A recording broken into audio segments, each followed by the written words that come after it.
Welcome, Vijay. Hi, Didi. Good to see you. Great. Oh, hi, Deb. Oh, lovely seeing you after so many years. I know I couldn't miss this. I've been wanting to catch up with you, and so great to hear your updates. So there's some very exciting updates. Hello, Zakir. Good to see you. Good morning. It's been a while.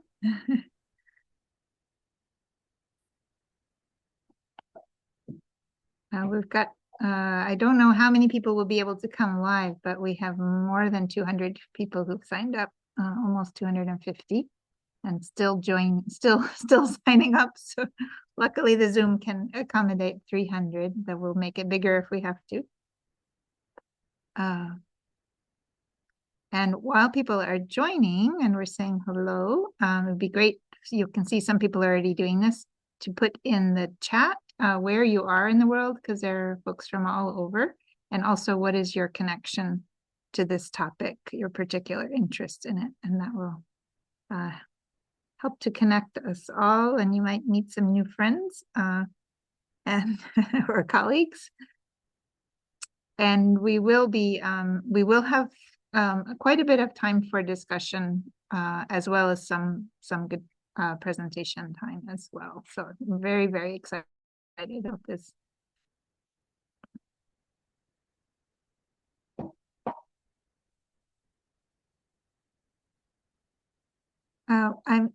Apologies. We will have a full transcript of the meeting, so we're not going to have extra AI going. Hi, Lucy, Tracy, good to see you. And Ginny. I can only see one page at a time here, so. Is that Johnny? Johnny? Hi, Johnny, Alan, and Bella. Hi, Linda. We've got some of our California folks here.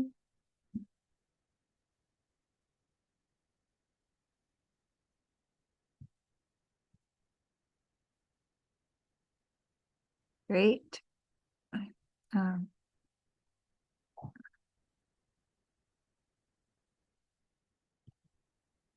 Feel free to unmute and say hi to folks if you see friends. Hi, Beth, who I haven't seen in many years.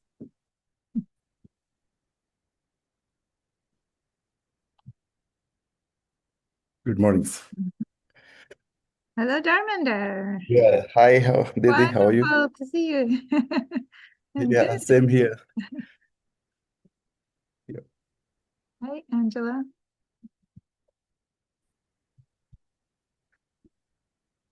Johnny's waving to you, Angela. From APCNF project, part of Vijay sir's team. Yes, we have.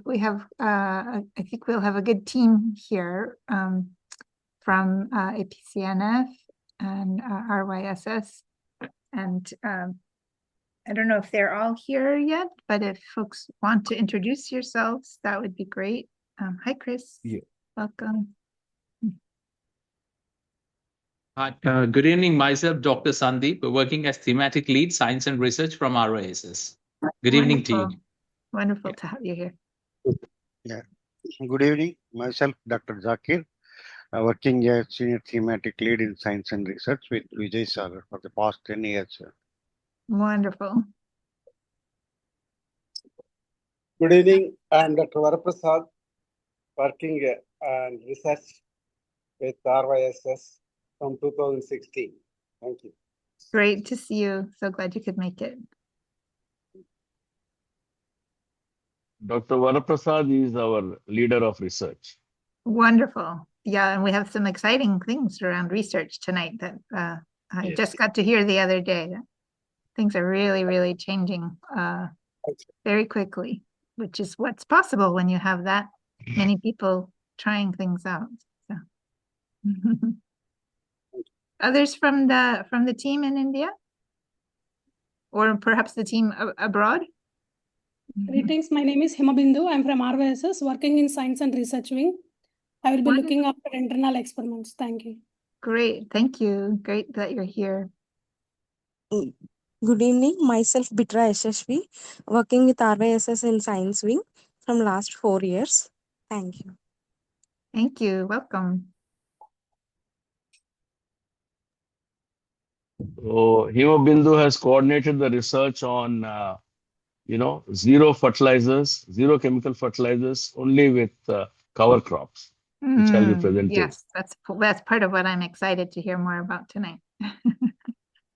Yashasvi is our bricks expert.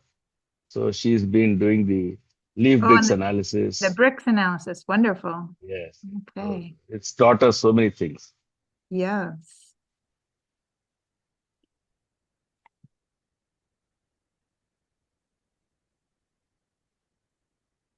And welcome, Sarah Barat from Trinidad. And Katie.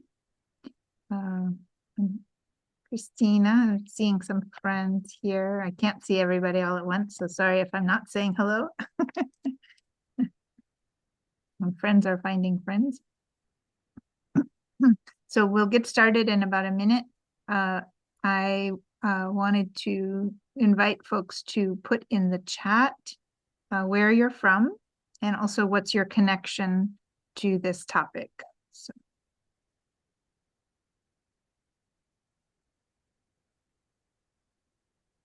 Yeah. Sudhakar, you can introduce yourself. Sudhakar and then Pawan.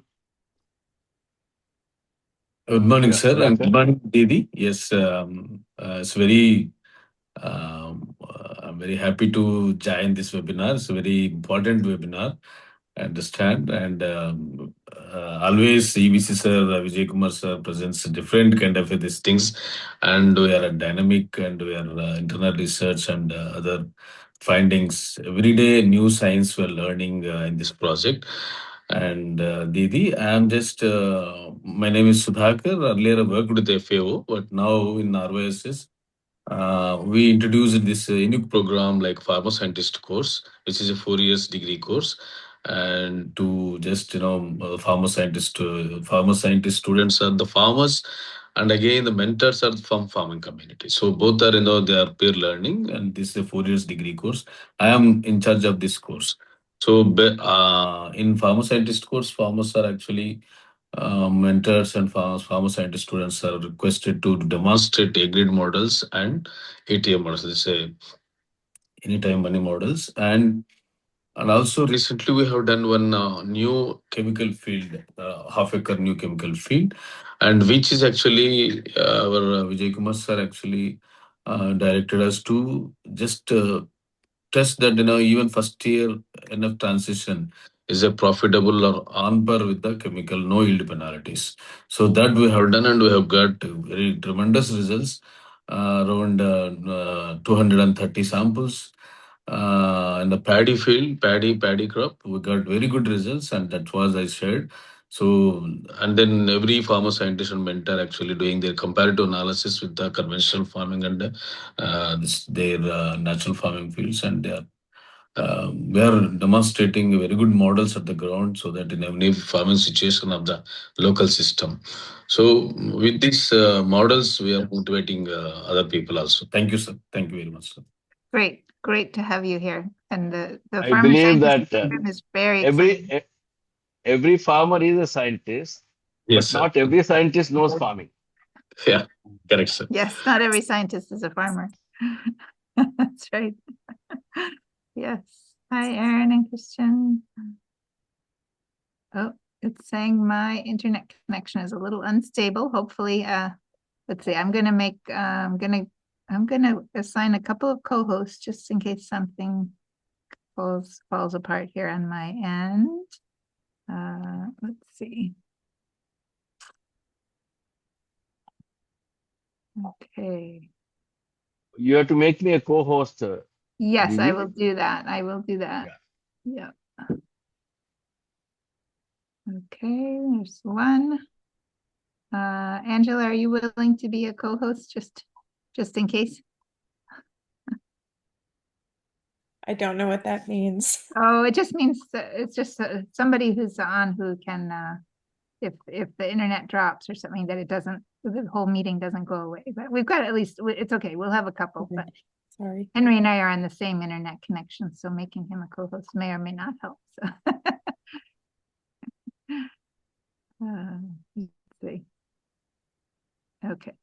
I think we're good there.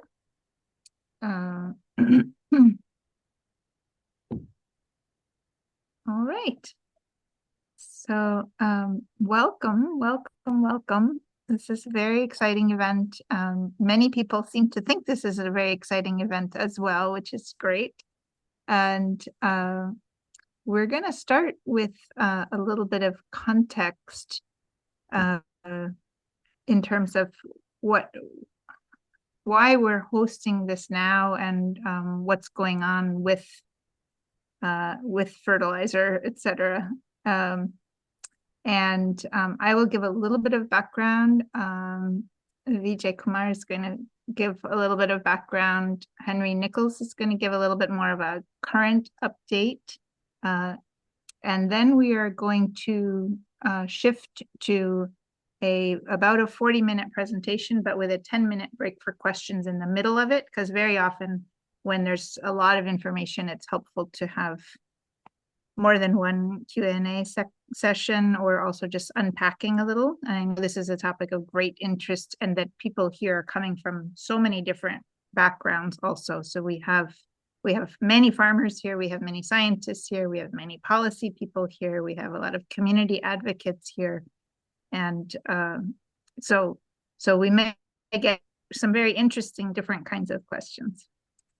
So we'll have two more or less 20-minute sections with the 10 minutes in between, and then we should have at least 20 minutes or so after that to unpack it more. And then at the end, I want to talk a little bit and also mostly hear from all of you a bit more about what we might do in terms of putting together a longer course that would help many more people and regions transition toward some version of natural farming, agroecology, regenerative agriculture, in the successful way that we have seen APCNF do it, not necessarily following exactly, but there's so much to learn from this project and so many aspects of it. So I really wanted to put it front and center because it's one of the most successful projects we've seen that has been able to accomplish some of these goals, many more goals than we ever imagined possible.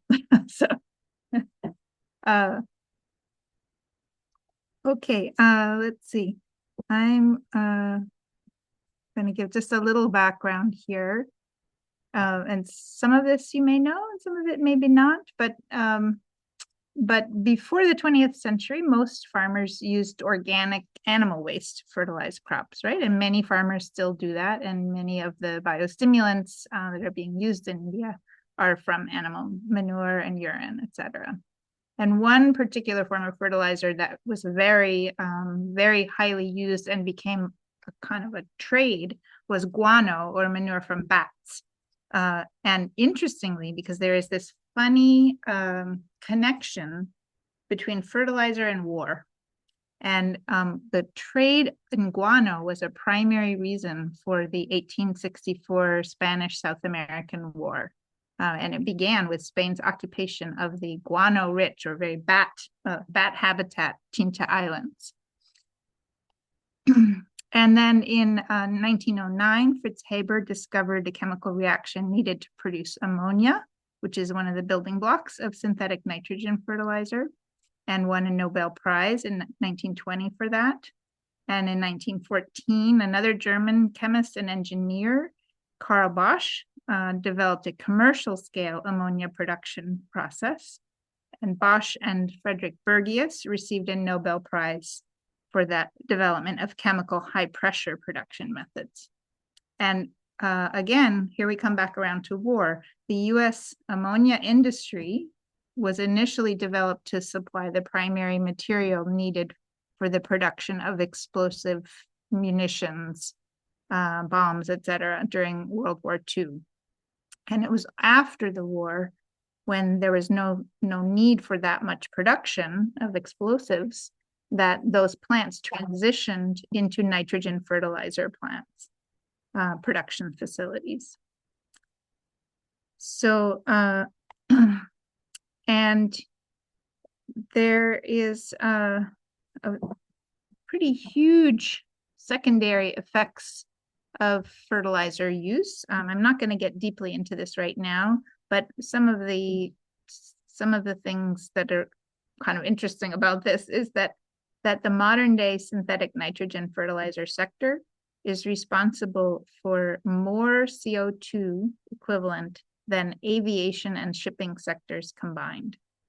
That's pretty huge. And that's not just production, that's also what happens when it's applied on the land. The phosphate and potash fertilizers depend heavily on mining, and nitrates have great mobility in the soil. Heavy rains can leach them deep into the ground, and then entering the groundwater can become really problematic for humans and other life. They also run off the fields and can enter surface waters, and deteriorating water quality and creating algal blooms, etc. And we have this with the phosphorus fertilizers, we have this with the nitrogen fertilizers, we have environmental secondary effects just from runoff and groundwater. There are other effects that we will get into in quite a bit of depth once we get into the longer term class, which is the effect of these fertilizers, of synthetic fertilizers, on soil structure and on soil biology, and on soil loss, because they tend to deteriorate the soil aggregates. I know Vijay is going to talk a little bit about that. If we have time, I might talk a bit about that. But the soil aggregate is the building blocks of what I talk about, the soil sponge that Walter Jena and I have taught for many years. And when you don't have that soil structure, then you can't hold water. So there is a real issue, and also the roots have trouble, and many, many secondary issues. Those who've studied with me know.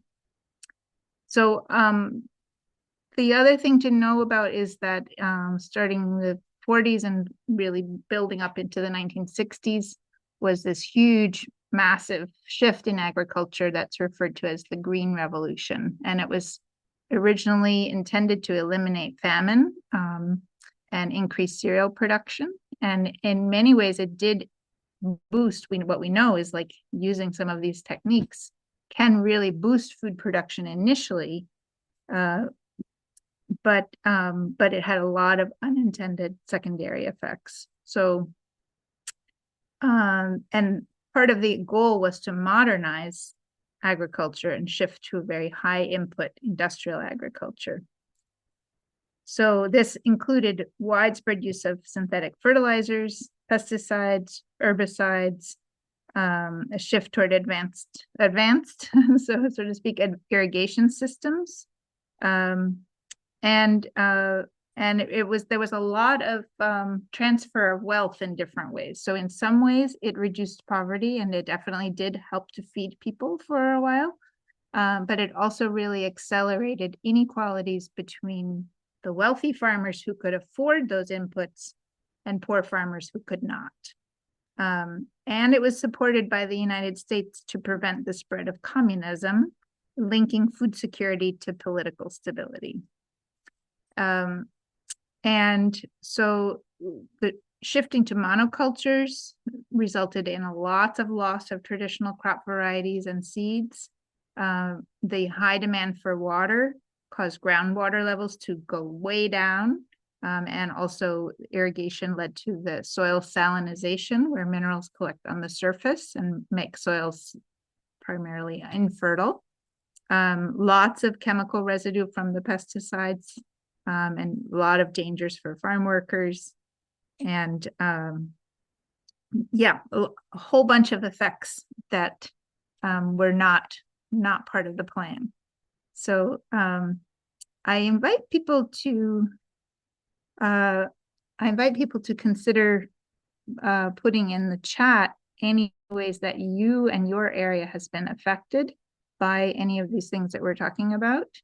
And I'm going to invite Vijay Kumar to talk a bit about the Green Revolution's effect in India. And I will let me just do let's see. I think, you know what, we can do a more formal introduction. It was there. I think most people are here because they know exactly who you are, but I just wanted, but I will say I am absolutely thrilled to have you here. I'm thrilled to have gotten to know you back in, I think it was early 2019, to have been able to travel to India and meet your team and see everything that everything that you were doing back then. There's a lot more now. And just to have an ongoing friendship and collaboration between our teams. So thank you and welcome. And I'm going to work on getting the meeting capacity up because there's some funny reason it's telling me that it's almost full, but that shouldn't be true. So carry on. I'll be in the background working. Thank you very much, Didi. It's always a pleasure to, join any conversation that you initiate. I'll tell the reason later on. But first, and very important, India is a very large agriculture economy. Even though GDP-wise, 18% comes from agriculture, but 42% population is dependent on agriculture.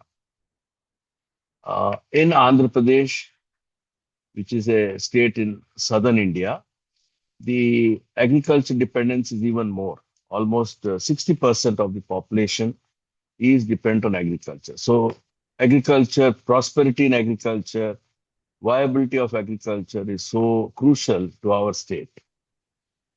And our state has a population of 53 million. We have around 6 million farmers and 2 million landless farm workers. The state is very interesting. We have among the longest coastlines in India, 1,000 kilometers of coastline. So there are a lot of very frequent cyclones, floods on the coastal side. But on the south and southern west part of the state is a semi-arid area. So hardly 500, 600 millimeters of rainfall. And already started, said already. So there's a lot of, lands which are highly drought prone. So there's two conflicts, too much water and too little water.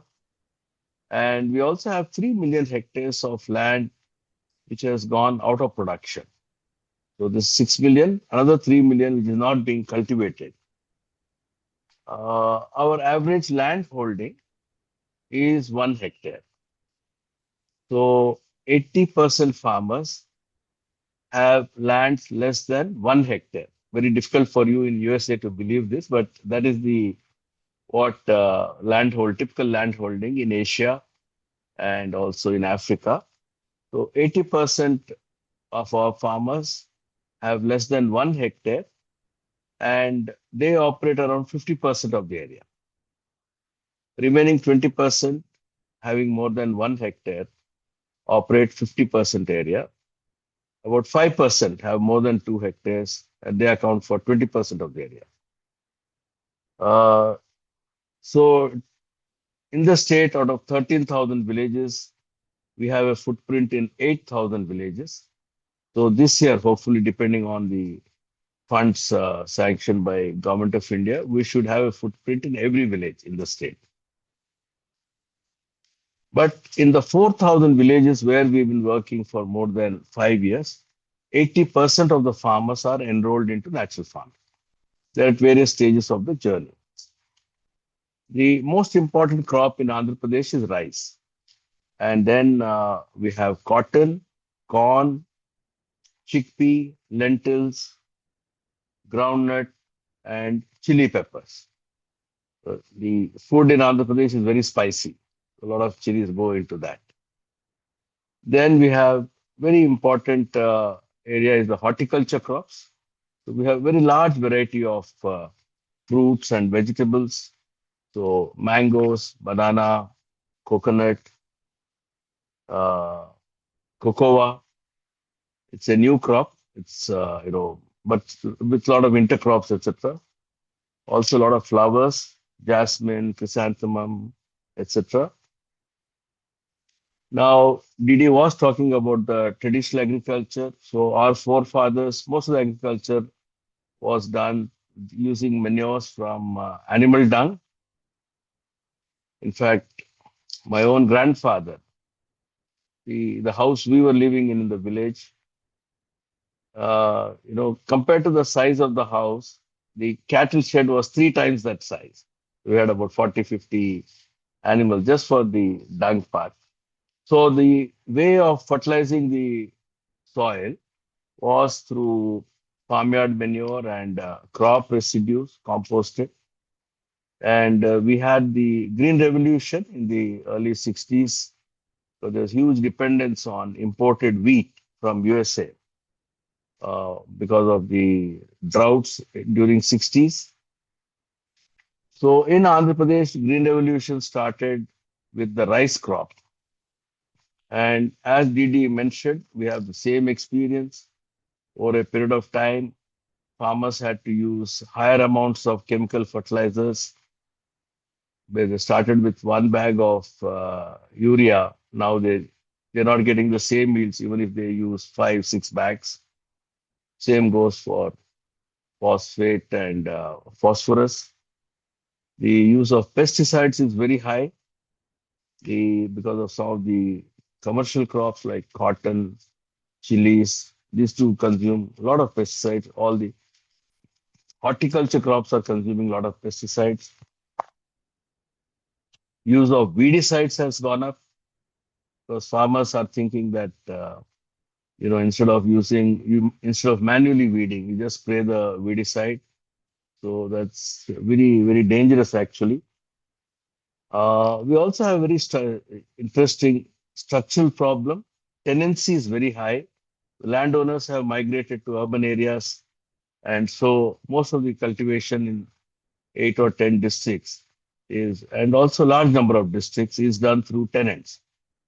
And since the farm doesn't belong to them, there's also higher tendency to dump more chemical fertilizers. Overall, the soil organic matter in our state is very low. So if 70 years ago, the average was around 1.0, now it's around 0.3% carbon. Wow. There's a lot of land degradation, desertification happening. And within our state, more than 50% area is rain-fed. And so therefore, the riskiness of agriculture has increased. And we have very serious water problem, water table going down, bore wells, the depth to which they have to be drilled is increasing.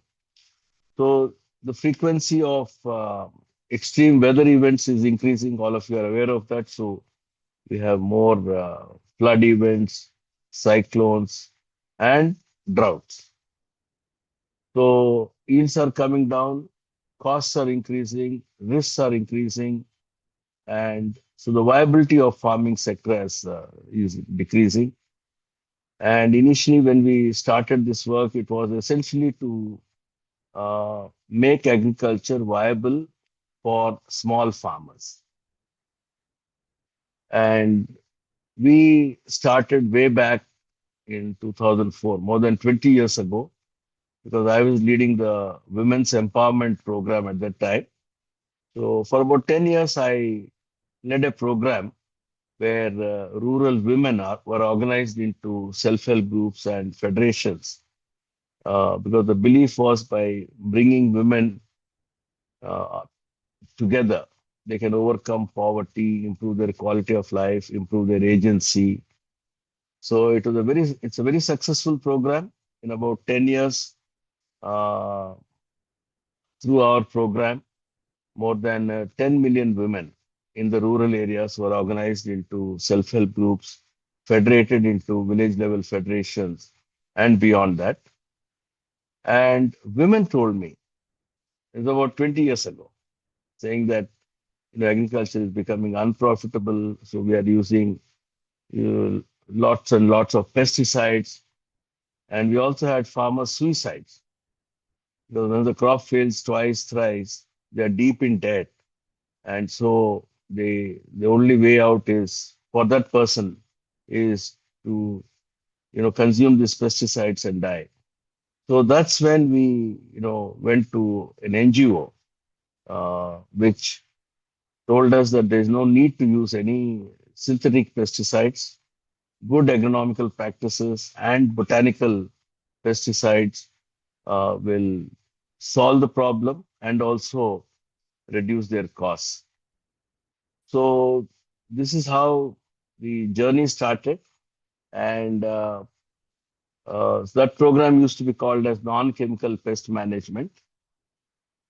But around 2007-8, I met Mr. Subhash Palekar, an Indian farmer activist. He is like father of natural farming. He's the one who sort of taught me that you don't even need chemical fertilizers. Way back in 2007, he told me. He said, Mr. Vijay Kumar, you don't need even a gram of fertilizer. I didn't believe him at that time. Then I went to Government of India. I came back in 2015 and we initiated natural farming. So I just want to confess that we didn't know the full science when we started the natural farming program. So our program and science knowledge sort of went on in parallel. So I'll just stop here, Didi, and then mention more things during my presentation. Wonderful. Thank you for that context. The third person who's going to talk in terms of context is Henry Nichols, who most of you don't know. He works as an editor and researcher here with me at the Land and Leadership Initiative, and he has worked with Rural Vermont, which is a farmer organizing group here, very successful, and also with the People's Agroecology School of Vermont. He's an anti-war and agroecological organizer and believes that farmers and other workers should have the opportunity to work in ways that benefit people and the planet without being forced to use destructive chemicals or build tools of war against humans or other species. And in 2025, he helped Thetford, Vermont become the first municipality in the United States to adopt the Apartheid-Free Communities Pledge.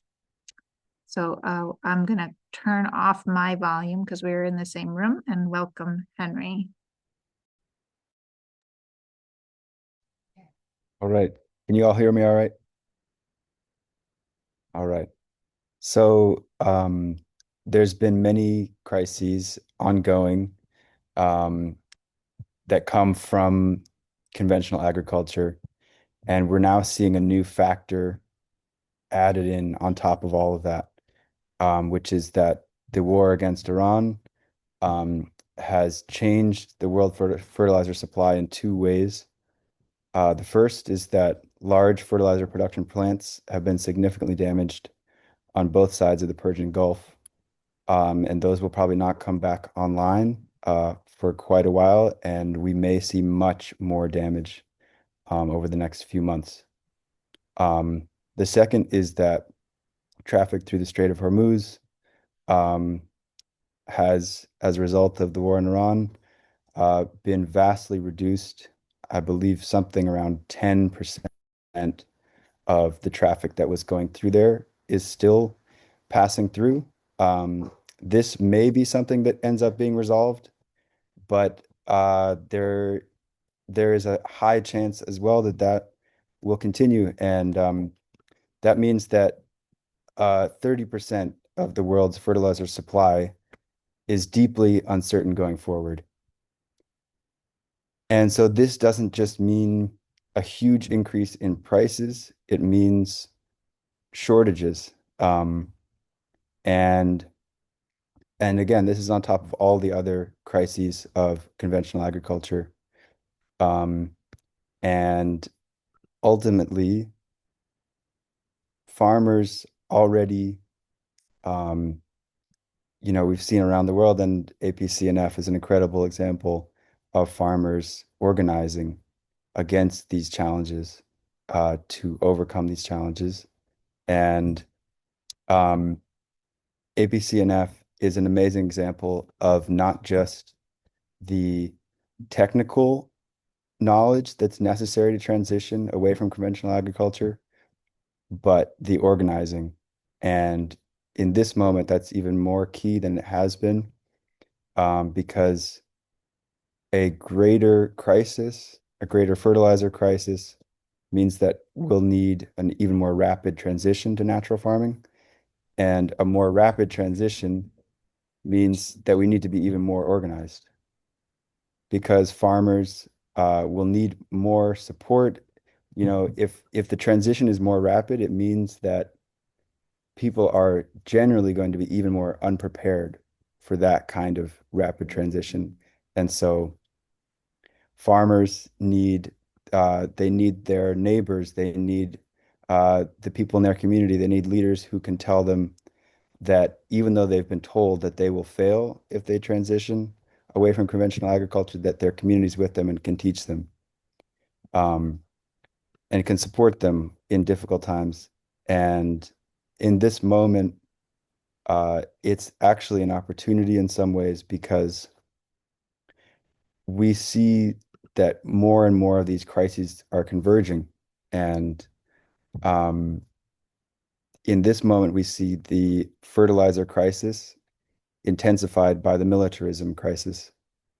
And as we organize for a transition away from conventional agriculture, we're building the kind of networks that can sustain us and oppose the growing crises of militarism, AI used purely for profit, and the ecological crises that continue to grow. So the kind of organization that APCNF is doing is the kind that can inspire not just farmers, but everyone.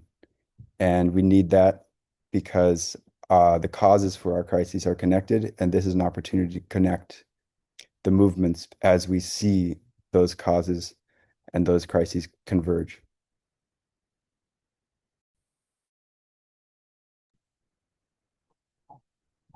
Thank you so much, Henry. And I have the pleasure of having these conversations about these interconnections a lot with Henry while we're working together.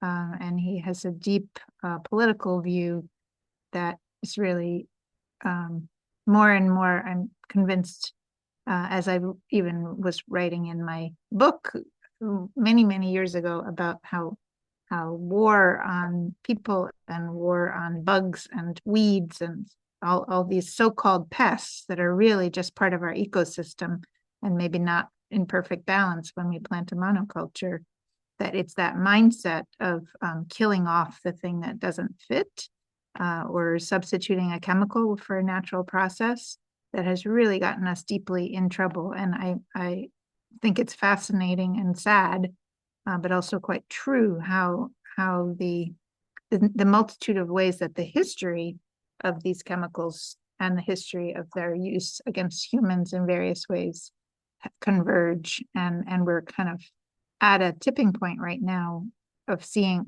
that all coming together in a multi-crisis. So I am going to, now that I've gotten some of the meeting things sorted out here, I am going to read a longer introduction about our presenter Vijay Kumar Thallam, because if you haven't heard this, there's a lot to this guy here. And so, well, I'll just start here. He's the executive vice chairman of the Indian nonprofit Ryutu Sadhikara Samstha, which is affectionately known as RYSS to those of us who work more closely with it. And he's an advisor on agriculture and cooperation to the state government of Andhra Pradesh. And he has been in government for 40 years, and more than 30 of those years has been leading large-scale community mobilization and promotion of the livelihoods of rural women, tribal communities, and farmers, some of the most important and underserved groups worldwide, I will say. He served a record 10 years as CEO of the Society for Elimination of Rural Poverty in Andhra Pradesh, and led the mobilization and empowerment of 11.5 million rural poor women into thrift and credit-based self-help groups so that they could move out of poverty. And there are many things that these women have gone on to be able to do because they have formed these relationships, these working relationships with each other, and gotten to know the intimate details of each other's financial lives, which is very much the details of one's life in general. It all kind of shows up in the numbers. I'm ad-libbing here a bit. Since 2015, Vijay has been leading the climate resilient AP or Andhra Pradesh community managed natural farming program of the government of Andhra Pradesh. And that we speak of as APCNF. And APCNF in 2026 has enrolled 1.8 million farmers in the state to transition to natural farming. The vision is to transition all 6 million farmer households by 2035. And he is also championing the replication and scaling of natural farming in 22 other states in India and 2 other countries, Zambia and Sri Lanka. And we hope that after tonight, we can add a few more on there. He was the vice chair of the production area of the Champions Network for the UN Food Systems Summit. And he and his team at RYSS accepted the Gulbenkian Prize for Humanity in 2024. And the APCNF project is one of 4 finalists for the Food Planet Prize of 2026, which is going to be announced in June. So we're all kind of holding our breath on that. So welcome again, Vijay. And why don't you go ahead and present the first half, and then we'll take a little break for questions, and also maybe a little break to stretch and get some water. And looking forward to hearing from you. Thank you, Didi. You please let me know when the break comes because I may get lost in my presentation. I will do you that. have to be the Okay. the timekeeper. I'll listen for a good pausing point.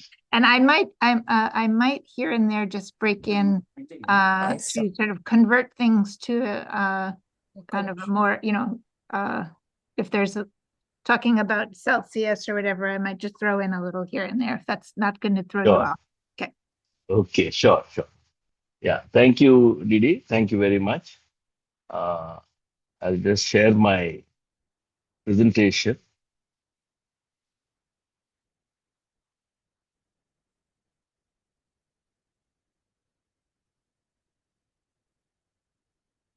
But I just want to say we need to move out of fertilizers not because of the Hormuz crisis. Anyway, they are bad. So it's just that you get maybe a different kind of an impetus. Absolutely, yes. And that's part of why I wanted to start off with talking about some of the environmental impacts and economic impacts. We're really ready for this. And and I think the important thing is that APCNF can show us how to transition in a way that is safe and productive and profitable and not leading to starvation, but actually leading to incredible abundance and health for humans and all of life. So that's why I say that what we are promoting, natural farming, is for farmers' prosperity, human health, and planetary health. So as Didi has mentioned, we have 6 million farmers and 2 million farm workers in the state. Our vision is to reach out to all of them, not to leave anybody behind, and transform all of them. So against that, where are we now? So this is India and this is Andhra Pradesh. As you can see, this is a long coastline. So we are subject to a lot of cyclones. Of course, also very beautiful on the coast, but there are these risks. This western portion, south and western portion is the semi-arid area. So about 10 years ago, we started this transformation to natural farming. We didn't have the complete knowledge. And actually, as we gain more knowledge, we're also understanding how ignorant we are. So about 2016, when we enrolled about 40,000 farmers in 700 villages, And last year, that means just 2025-26, we reached out to 1.8 million farmers. They're operating around 800,000 hectares, and we have a footprint in 61% villages. We have spent about $200 million till now. So government money has been about $170 million, but we've also been supported by philanthropies, Azim Premji Foundation in India, Co-Impact in USA, and government of Germany. So thanks to these philanthropy support, it has actually helped the program very much. And over the next 5 years, we will be mobilizing around $400 million. And over the next 10 years, we need to raise about $1 billion. So here the idea is a whole village concept. That means when we enter a village, all farmers are motivated to change and all farms change. And as I mentioned, average land holding is 2 acres, not even 1 hectare, 2 acres. And we know that the farmer's transition is around 3 to 5 years. But during this period, we don't provide any cash incentive during transition. Neither do we assure them of any market premium. And over the next 5 years, this year we have kept a target of 2.5 million farmers. So by 2030-31, our plan is to reach out to 4 million farmers and cultivating 2 million hectares. I'll just And jump this, in for those who are not familiar with hectares. It's 2.47 acres for 1 hectare. oh yeah, okay. Yeah, we also use acres. So 5 million acres. This year we plan to enter all the villages in the state.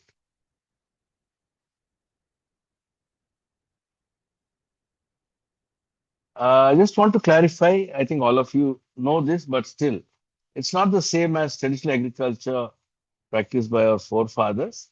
But however, what is common is the Indian tradition and also any society's tradition. The respect for nature is reinforced when we move to natural farming, respect for diversity, crops and fauna, and a more holistic thinking.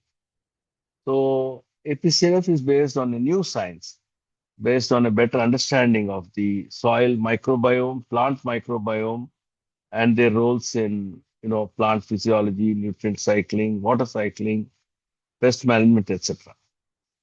So APCNF, when we started, we didn't have the knowledge that we have now after 10 years. When we started, our practices were based on a few very progressive and very, I would say their thinking was different. So Mr. Subhash Palekar is one of them. There were some very eminent scientists who actually encouraged us, Dr. Sanghi, Dr. Rupela. So we first started, because we thought anyway we are not doing any harm. But the real gurus, I would say, my gurus, and I just listed the most important ones, but there's so many. But most important, I owe my knowledge, science to Dr. Elaine Ingham. And I'm so sorry to learn of her passing away. She's been one extraordinary person. And the second person is Walter Yana. And I have to thank Didi for this. I'll just stop my presentation here because there's such a, that's why I'm so grateful to Didi. It's really crazy if I tell you. Just tell the story. There was a lecture in Vermont in 2016. I don't know, some of you might have joined that. And it came in my Google YouTube algorithm after 1 year. So in 2017, I heard Walter Yana's 2-day session. So 2 hours. It really blew my mind. One of my epiphany movements. And of course, beginning was Elaine Ingham, but then Walter Yana's, this reinforcement. So I watched that 4-hour video. I watched it 7 times over the next couple of months. Then my staff got tired of me saying, "Sir, how many times will you watch this video? Let us do some work on ground." So that's our journey, into the science behind natural farming. And I'm so grateful for those Vermont talks, And I'll just which say led to, very briefly that, I met Walter. I actually, Elaine Ingham was my entry also, a conference I went to. And a few months later, I went to another conference on water where my students were presenting about this bread and flour and the soil aggregates. And he was using the term soil sponge. And I said, "Hey, yes. that's the term." And he said, "Hey, that's a good demonstration." So we talked. I invited him to Vermont. And at that conference, he only had 20 minutes to speak. And I said, "You have way more than 20 minutes, So I said, "Come back in a few months and we'll put on a conference and I'll give you 3 days to talk." And I filmed it very badly. I put it on YouTube with no editing. It was lots of interruptions. And it, at the time that Vijay watched it, it probably only had 1,500 views. Like it was very, so I mean, the fact that you found that was amazing. And then the FAO and the UN found me separately because I had been writing a manual they were using, and they invited both of us to India. And they said, "Hey, you guys already know each other." So anyway, it's a very fun story. So it's definitely meant to be. Okay, carry on. So that's right. Yes. Then subsequently, I learned so much from James White, Thomas Dijkstra. So our journey into the BRICS chart started by, when I listened to Thomas Dijkstra in 2024. And another person I have to mention is Christy Jones. Incredible person. I must have watched her videos around 100 times. Then I listened to Rick Haney, Ray Archuleta, and one of the most inspiring farmers in USA, Gabe Brown. I must have watched him some 30, 40 times. So we had a Indian farmer, Indian expert, Subhash Palekar, who actually taught us all the practices. And he had an intuitive understanding of what is happening. But for this to become a government program, the science backing that I received from these incredible people actually, is a very vital part of our story.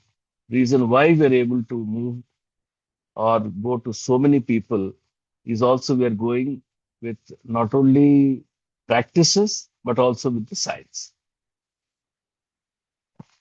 And this is something why I was saying that it's not because of hormones. It's anyway a wasteful thing, even to put 1 gram of fertilizers. So that's what I would like to explain. And even the bio inputs that we use in natural farming, it's only about 5% of the biofertilizers used in traditional agriculture. So they're only biostimulants. They're not providing NPK. So therefore, what we are doing is not traditional agriculture, but we are using bio inputs to trigger the soil microbiome. So I think all of you are familiar with this. So it's basically plants which are feeding the soil, and it's the soil microbiome which is enabling the plants to get all the nutrients they want on time, and neither too much nor too less. So where is the need for adding even 1 gram of external fertilizers? It's all so foolish, I would say. And the next part connected with soil microbiology is the soil porosity or the sponge, the soil carbon sponge that Didi was mentioning. But thanks to Walter, and this is really what changed our entire thinking, was when he visited, he said, "Vijay, you are actually harnessing water from the air." And even though even today we don't understand the full science behind it, but crops grown under natural farming are able to harness water from the air. Now, based on this science, we have developed these 9 principles. So, and the most important one, because we are a tropical country, we have 365 days of sunshine. So, the most important principle is to keep the soil covered with crops throughout the year, all 365 days of the year, or the living root principle, because it's the crops, plants which are feeding the soil, not the other way. And of course, it's a circular process. Some nutrients, 97% nutrients are carbon, hydrogen, oxygen. So the remaining 3% is what comes from the air and the soil. So in addition to 365 days green cover, we also discovered crop diversity is so critical. So the greater the crop diversity, the better. Then keeping the soil covered with crop residues, minimal disturbance of soils, farmers' own seed to be used, indigenous seeds preferred. This is what I learned from a lot of Indian experts, but the science behind this came to me from Professor James White. Even yesterday, I was watching his recent video, integrating animals into farming. The biostimulants come here as catalysts to trigger soil biology and pest management through better agronomical practices and botanical pesticides. And the 9th one I put in red, no synthetic fertilizers, pesticides, herbicides, and weedicides. So these are the principles, and I think they're common across the world in the regenerative agriculture space, agroecology. But for our particular context, I made them into 9. This is about crop diversity. This is a microbial coating of the seeds. The other unique feature of our agriculture is it's all do-it-yourself. So every farmer is trained to making these themselves. And of course, we also encourage farmers to set up shops where they can provide these to the beginning farmers who can't make this on their own. So this is a seed coating, microbial seed coating from fermenting cow dung, and then the cow urine, lime, bit of soil, and water is sprinkled on the seed. It provides a microbial coating for the seed. This is a soil amendment. It's a solid inoculum made from cow dung, cow urine, jaggery, pulse flour, and uncontaminated soil, handful. So they're all mixed, made into patties. So it takes about 5 to 7 days for them to reach their optimal levels. And they can be used within 3 months because they're just dried, so there's no moisture in that. So just before sowing the seeds, the farmers either mix it with the seed or broadcast it on the soil. This is a liquid inoculum. This is mostly foliar applications after the crop has germinated. Then we have some tonics. There's one panchakavya, egg amino acid, fish amino acid. This is to, after the flower and at the flowering stage. So it helps better fruit formation, prevents flower drop. And these are the botanical pesticides. We have more than 200 formulations for different crops, etc. So as I mentioned, farmers can make it themselves. So there's a zero input chain. All farmers can make it themselves. And so these are the, practices out of these principles. But how do we implement the program? So there's a lot of government support. Government provides the resources, the convening power, and enables all the, or encourages all government departments to adopt this. And now the agriculture department, which was initially opposed to this, is now working with me. So I'm also part of the agriculture department. So the agriculture department is slowly, not at the pace at which I would like it. Then the knowledge part I mentioned. So we have to convert the best of modern science into farmer-friendly practices. And also this knowledge also has to be explained to them in very simple terms. So that is our, unique, let us say, feature, that the best of knowledge is converted into farmer-friendly knowledge. And then the social capital, the women's self-help groups and federations, they play a very critical role in this transformation process. Our extension system is a farmer-to-farmer extension. So farmers are the best trainers. Best practicing farmer is the most important trainer. Then facilitating organizations of women self-help groups, government, NGOs, and the collaborations with global and national institutions. So I call them the 6 levers for scaling up. But at the ground level, the most important ones are the women self-help groups. So in the program villages, 8,000 odd villages, we have close to 13,000 village federations of women. They comprise of 340,000 women self-help groups with a membership of 3.5 million women. So when they come together, there's nothing that they cannot do. So they inspire each other. They make these bio inputs together. They learn from each other, and they finance the transition. In our case, the government doesn't finance the transition. The women raise money from their savings or through bank loans, and they enable their members to sort of take the transition pathway. Then we now have more than 10,000 champion farmers who are also trainers. And they live in the villages where, and many of them, 50% of them are from the same village. So 60% of our extension workers or farmer trainers are women. As I mentioned, no financial inducement for farmers. And even though fertilizers are available in the village, our farmers don't take them. And inputs are made by themselves. So this is a very important slide which explains the journey and why long-term hand-holding is required. So all farmers will not join in the first year.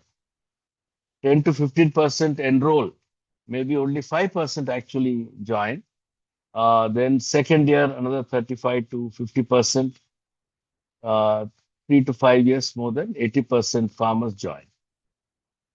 But now in the new villages, we are able to have enrollment of 35 to 50% farmers in the first year itself.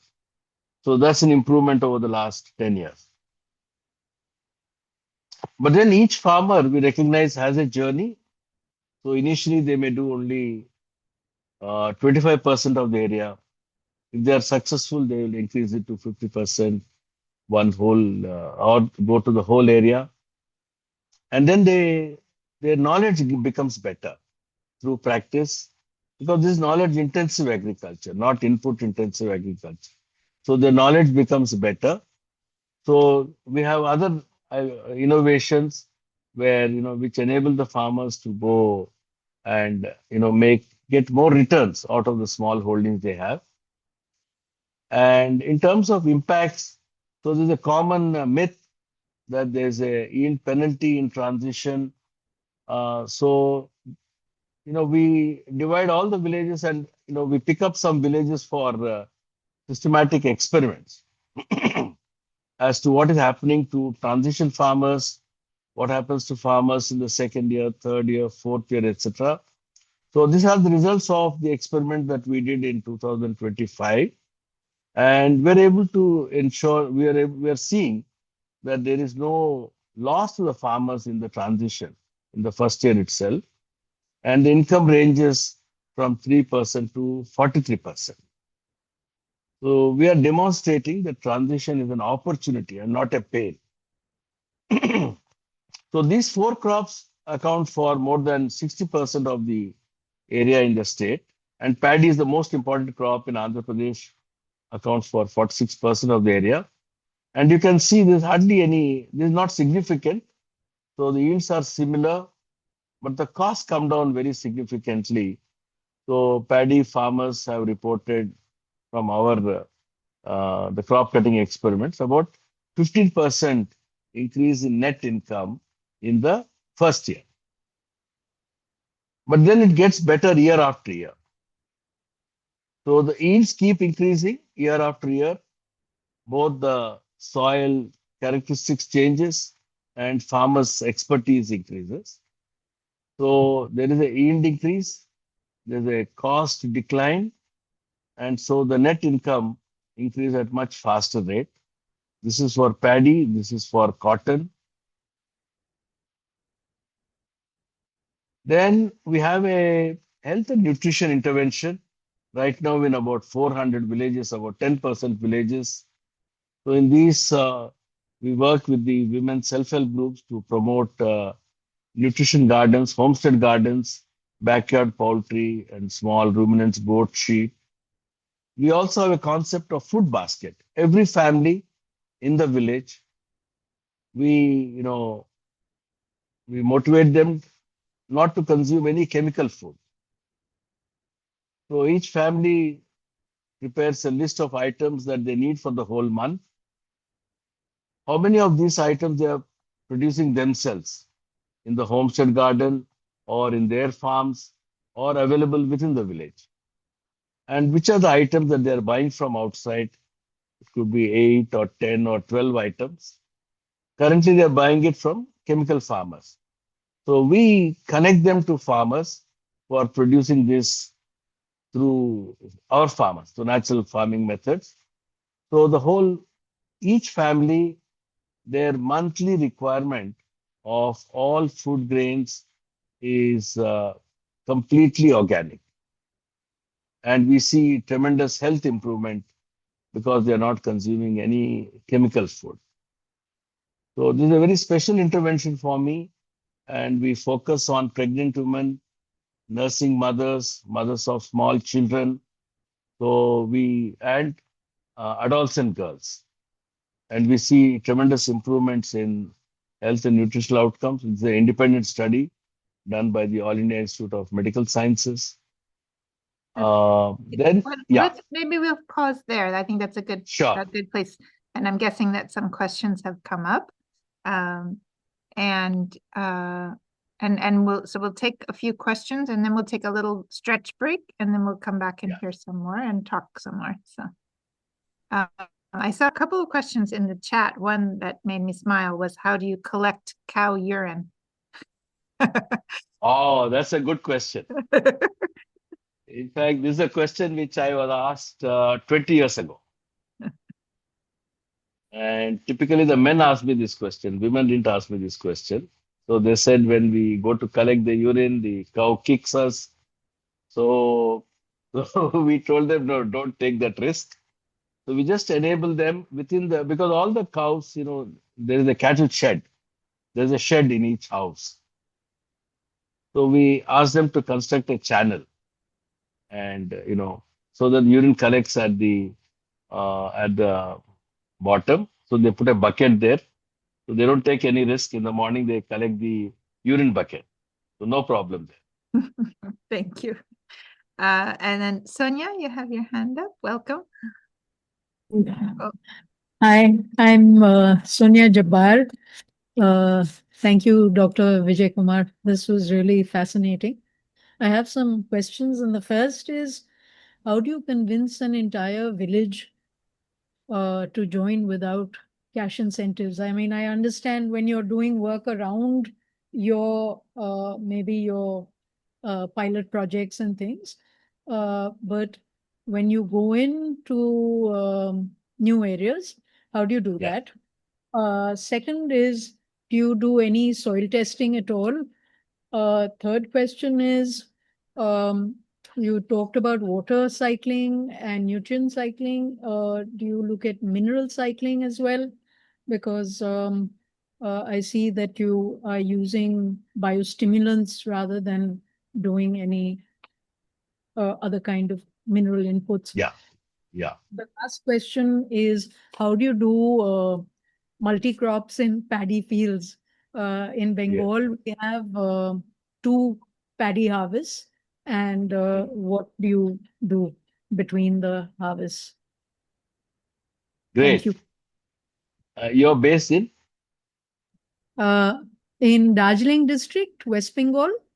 So Okay. I'm very excited with the results I'm getting with regenerative organic inputs. So I think I would actually recommend that you come and visit us, number one. I would love to. I would really love Number to. two, you. we are working in West Bengal. You can go and see that. Oh, We are when? in Alipurduar district. Oh, that's very close to us. Yes. That's very So close. you can get answers to all the questions there, and we convince. I told you the community resource persons, our best practicing farmers. So we send them to villages.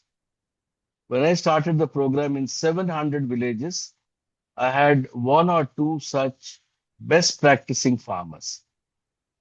So they went to each house. They told them what problems, they used to ask the farmers, what problems do you have? And tell them how they have solved it themselves. They didn't have any agriculture degree, they didn't have any research qualifications. Their most important qualification was they had gone through the journey themselves. So it was very difficult when I sent them in 2016, 17, very difficult. They used to complain, sir, nobody is listening to us.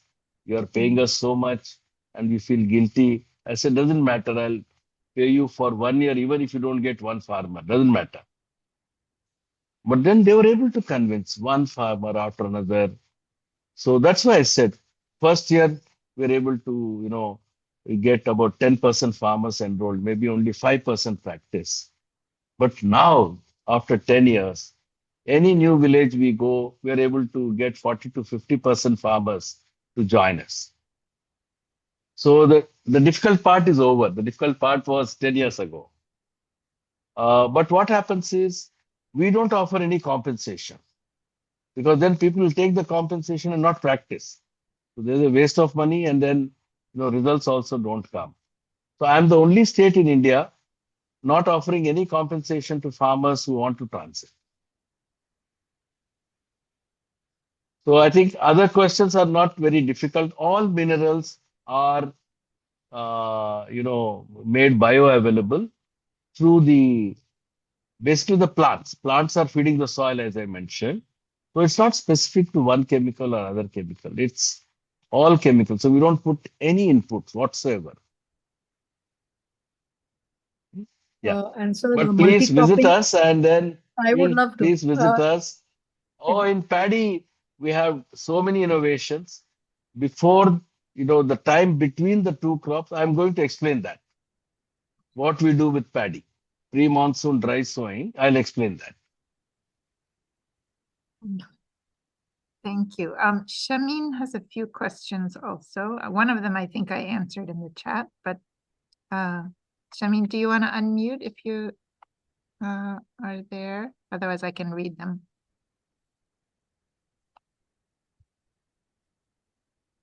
Okay, I'll go ahead and read them. One was that in Sri Lanka, the pulse flour is about $2 and jaggery around $1, and how to minimize the cost of production of Jivamutram. And I answered in the chat that, you can correct me if I'm wrong, that it's very small amounts of these that are used to create that. Yeah. And compared to conventional inputs, the cost is very small. And then the other question says soil food web practices says healthy soil, then healthy crop. But in ZBNF methods or APCNF methods, you use a lot of liquids for building soil. But soil food web uses a balanced compost tea. Is this compost tea suitable to tropical countries like Sri Lanka?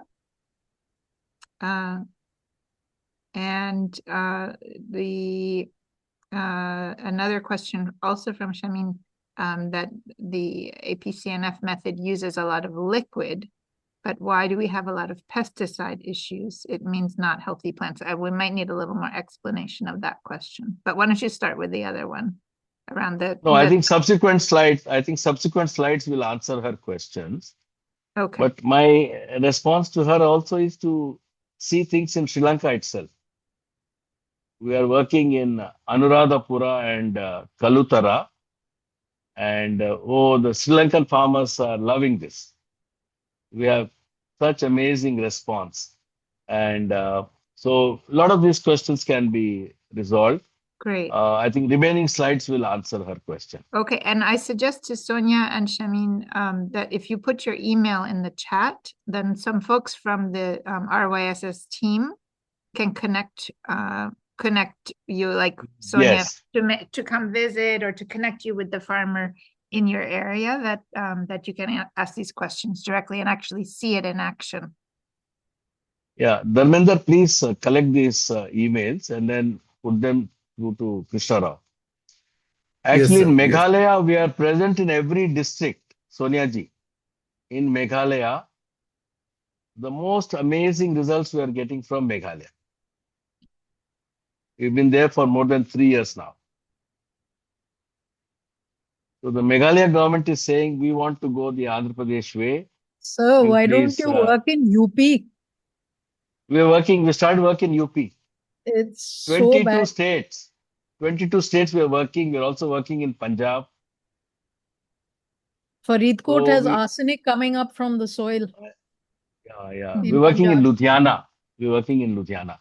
Faridkot district is really dire. The arsenic problem is really Yeah. worldwide. Yeah. Yes. That, and you connect it with drugs in that area and you're done.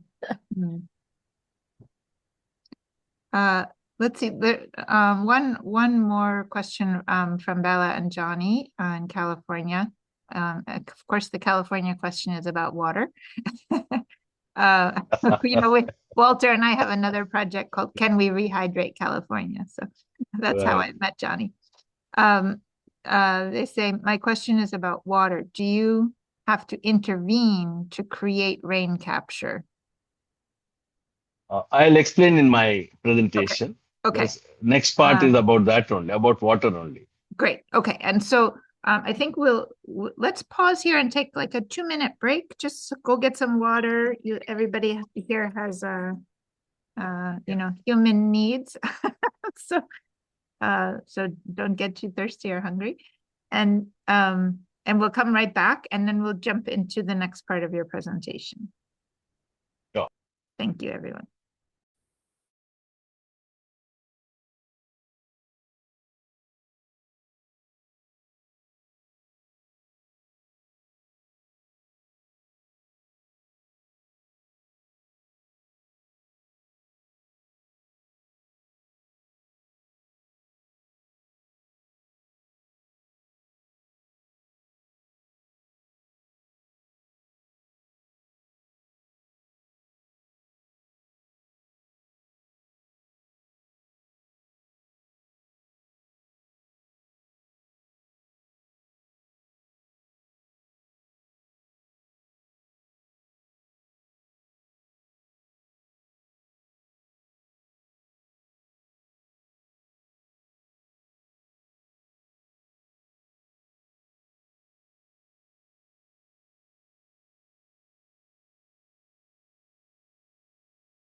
Okay, whenever you're ready.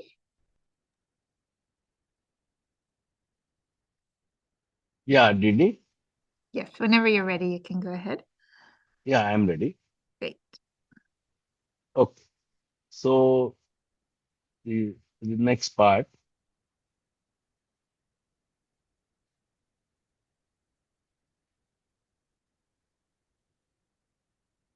Oh. This one is really thanks to the knowledge I got from Walter Jena, and that has really, transformed our program.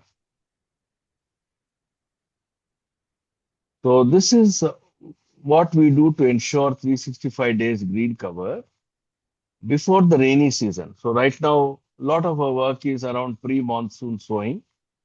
So we sow crop seeds from different families.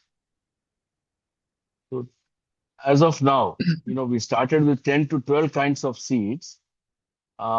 At this time, we have 25 to 30 different kinds of seeds, 5, 6 millets, that means cereals, 5, 6 lentils, oil seeds, spice crops, vegetables, about 10 to 12 different functional groups. And this is what I learned from Christine Jones. So she mentions minimum 4 functional groups. So, and that's also the University of Vienna experiment on crop diversity. So we have, crops from 10 to 12 different functional groups. And this is what you see in a hot summer. And this is what we do in a paddy crop between 2 paddy crops. So right now, paddy crop, quite a lot of it is harvested from the last week of April. The harvest is going on. So as soon as they are 2 weeks before harvest, they broadcast about 12 to 15 kgs of seeds. As you can see here, different kinds of seeds. And this was actually initiated in 2018 after listening to Walter Jena's lecture. And it is now spread to 1.15 million farmers in Andhra Pradesh, but farmers in 22 states in India are now practicing this. And so till the main crop is sown, this 30 to 60 days green cover or the cover crops cover the soil. And I also never imagined that this itself could have so many dramatic impacts. We call it pre-monsoon dry sowing. So this is Walter. I think Didi is also here. Yes. So this is when they visited us in November 2019. He was amazed when he saw this crop. And that's when he spent 2, 3 days brainstorming on how come these fields are green, even without receiving any water. Then we have one more innovation. This is called seed pelleting. This is something we introduced around 2022. So each seed has about 4 coats, starts with Bijamrutam, then clay powder, the Ganajivamrutam, solid inoculum powder, and finally wood ash. So right now our farmers are, our community resource persons and farmers are sowing this seed in hot summer so that whatever rain comes now is not wasted. And then we have a multi-cropping model, which we call as A-grade model. So the idea is to have about 5 crops in every plot of land. So you have a main crop. You can see here, this is a cotton field. So you have cotton, then you have one millet crop in between, jawar or bajra, then 2 lentils, then there is castor, there is a pigeon pea, and then okra. So there should be 5 crops, 5 to 6 crops, each one having the seed rate of, the seed rate of the original seed. So if 1 acre cotton requires about 750 grams seed, then other crops, whatever is their 1 acre seed rate, are also put here. So farmers should get income, multiple incomes every month. This is a case of multi-cropping in banana. These are farmer scientists. And you can see here throughout the year, from April till March, there is income the farmer gets every month from some crop or the other. Along with banana, he has turmeric, yam, chili, brinjal, and then there is a pre-monsoon rice seeding crop, which is mostly used for fodder, but also he takes green leafy vegetables. And in banana and in the banana field itself, there are vast number of biodiversity crops. So this is actually food for the pests without affecting the main crop. So it's like, live and let live. So the pests also need to live, but they should not harm the main crop. Then this is a model which again started in 2022. We call it anytime money model, ATM model. This is for the ultra poor. So in just 1/5 of an acre, they have some 15, 20, some farmers have gone to about 30, 40 different crops. So this is again a ultra poor family, meets all its vegetables and lentils requirements from 1/5 of an acre. And there is money coming every month by harvesting one crop or the other. And this is a drought proofing model. We initiated this 2023-24 in response to El Nino. We have improved this model. We also borrowed the half moon model or the crescent model from Sahel region. So we are taking these models to scale because this is, threatening to be a long El Nino. And this is an important experiment that Sudhakar was talking about. So we did an experiment saying in the first year itself, without using any chemical fertilizers or pesticides, only using the best of APCNF practices. So what happens to yields? So this we did experiments with 392 farmer scientists with paddy. And you can see in the first year itself, like the previous slides you saw, there is no yield penalty, but costs are about 25% lower and net income is 41% higher.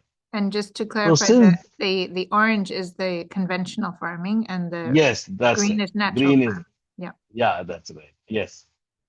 So now this experiment is happening in a farmer's field, not in some research station. So everybody in that village knows that this is possible. And so this is how the knowledge spreads through farmers themselves. And this is an even more extreme experiment. Himabindu had introduced herself, and Dr. Zakir's team. So what I wanted to prove was if we use only cover crops and of course the main crop, we increase the dosage of the cover crops. So we set 24 kgs per acre. So we took a plot of land. This is at the research level, not at the farm level. This year we'll go to the farm level. So the control was 100% INM, means the recommended fertilizer dosages. It's called integrated nutrient management. That is the name given by the Green Revolution scientists. So this means the recommended dose of chemical fertilizer is the control. So one plot of land, one plot we said zero, no fertilizers at all. One plot is 25% fertilizers, 25% of the recommended fertilizers. Then 50%, 75% and 100%. But all the treatment plots they did pre-monsoon dry sowing with 24 kgs per acre seed rate. And this we did in 7 districts, and you can see the results. So this is the result of the chemical fertilizer field. So in these plots of land, there were no bio input supplied, no cow dung, no cow urine, nothing, no bio input, zero bio inputs. Only input was cover crop and crop diversity in the main crop. And so even with zero chemical fertilizers, zero biological inputs, the yield loss was only 10.6%. With 25% fertilizers, it went to minus 5%, 5% yield loss. 50% fertilizers, there was no yield loss. So you can straight away reduce by 50% without any yield loss, provided you do cover crops, and 75%, 7.2, etc. But when it comes to net income, this is the cost of cultivation. The cost of cultivation with zero chemical fertilizers, almost 32% is reduction in cost of cultivation. Now, when it comes to net income, even with 0% chemicals, we got a 50% higher income. With 0% chemical fertilizers, 25% chemical fertilizers, and in other cases, the incomes went down because the cost went up. So these are very important experiments. Now we don't want to run with these first year results. We will now do one more year of experiments so that we know that we get a better idea. But what we will do is these will become second year fields for us, because the PMDS we expect will have residual effects. So we'll take fresh plots of land which are chemical plots, and this will become next year, where will become the second year plots of land. And this is something very, very interesting. We find that with years of natural farming, there are some wonderful changes happening to the soil, to the water requirement, to weeds, to pests. So these are our own farmer scientists, 127 of them. And out of this, some of them had taken lands on lease. So it's only first year land, second year. But we had some of them who were in the sixth year of natural farming. So as you can see, automatically the weeds have declined from 26% here. The weeds in the farmers with sixth year was only 5%. Then pest incidence. So now these farmers in the fifth and sixth year, they don't have to even use botanical pesticides. So they're saying there's no pest incidence. Similarly, disease incidence from 13% came down to 2%. So these farmers from the fifth year onwards, they are saying we don't need to use any botanical pesticides or any botanical fungicides, etc. And this is the most important one, interesting one. The requirement of the biological inputs comes down. So in sixth year, the solid inoculum, they were able to reduce by 70%. And here the liquid inoculum reduced by 58%. And we have farmers who are not using any biological inputs, say after 5 years. And they are getting all these incredible results. And the irrigation requirement actually came down by 90% for farmers in the sixth year. And the yields went up by 50%, and the net incomes went up by 84%. So that's why now I have a farmer's graduation. So these are the level 1. I call them the primary school, where they do some natural farming practices, but they also have continue to use the chemical fertilizers and pesticides. Level 2, that is the secondary section, high school, is partial, but they have added pre-monsoon dry sowing and rabi. Also in the winter crop, there's a cover crop that they do. Level 3 is in the +2. I call them my 11th and 12th class students. So they are completely chemical free, and they also have 365 days green cover. Then the next level is the A grade farmers, where they have multiple crops any time of the year so that they get incomes from multiple crops. They also have 20-25 biodiversity crops. Plus, they practice the anytime money model. Level 5, they incorporate trees in the farmland. So you have perennial cover and multiple crops. The level 6 is I call them my PhD farmers. Level 4 are graduates, level 5 are postgraduates, level 6 are my gurus, highest grade. So they are practicing what I call as do nothing farming. So no weeding to be done, no pesticide application, no fungicides. Irrigation comes down drastically. They don't have to use any biostimulants. It's only sowing and harvesting. So it's do nothing farming, and I also call them as air conditioned farms. So temperature should be between 25 to 30 degrees centigrade. And they earn typically 3 to 5 times that of a conventional farmer.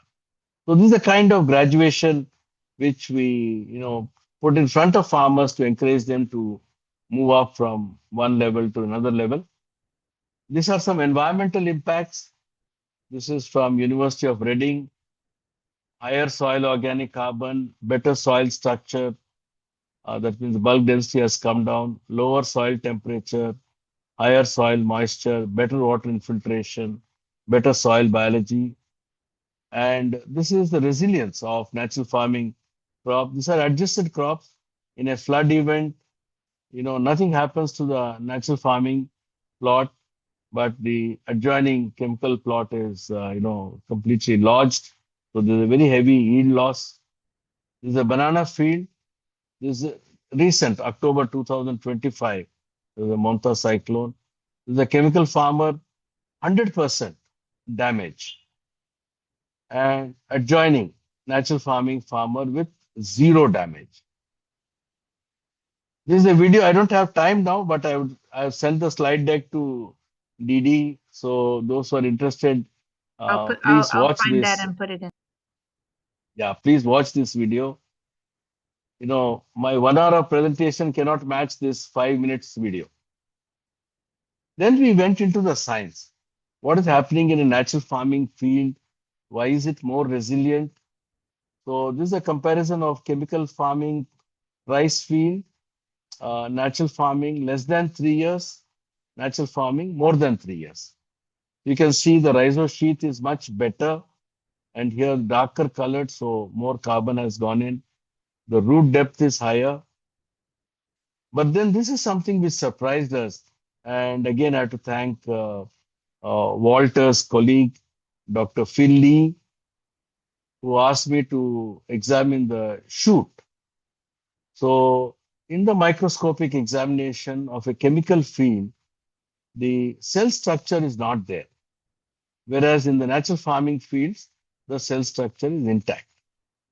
So there's a lot of higher turgor pressure in natural farming fields, which enables them to withstand these heavy winds, heavy rains. Then the other thing we started testing was the Brix readings. So the higher the Brix reading, the healthier the plants. So you can see here a chemical field, 5%, and these are the ones which are affected by floods. We collected from that. So chemical field had only 5% Brix value. Natural farming, 2 years had 12% Brix value, 3 years had 15% Brix value.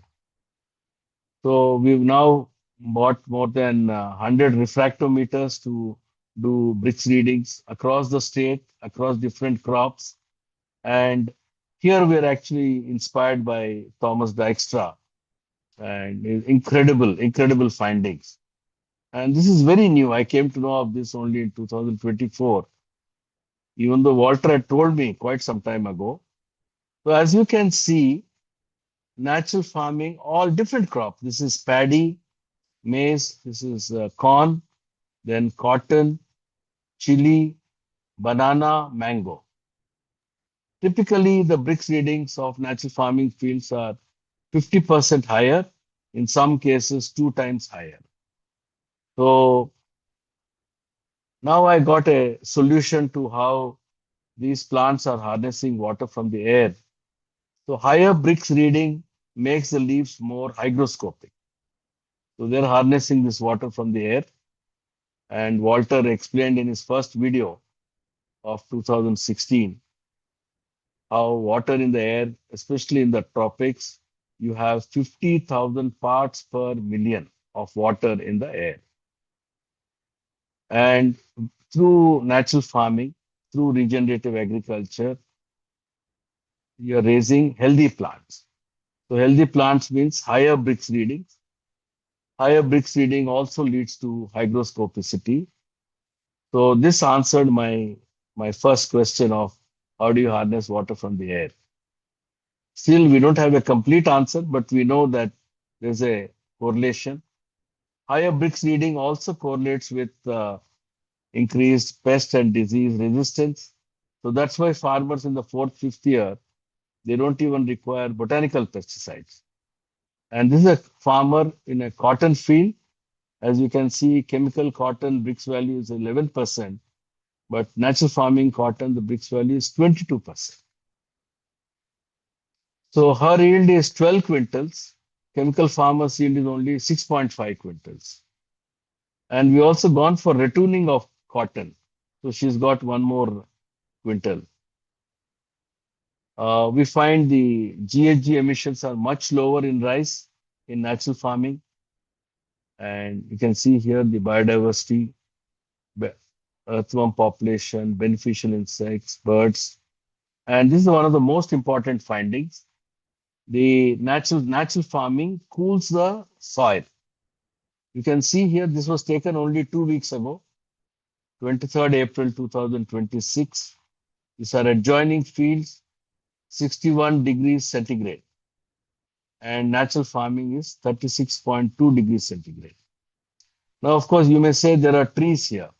I'm but gonna just translate that 1 sec. So let's see, Henry, what is the first one? So the conventional is 141 degrees Fahrenheit, whereas the natural farming is 97 degrees Fahrenheit. So we're in hot southern India, and one of those is a warm but quite livable temperature, and the other is really unbearable. Which you saw the picture of me with everything over my head because yes. Because I'm from the north.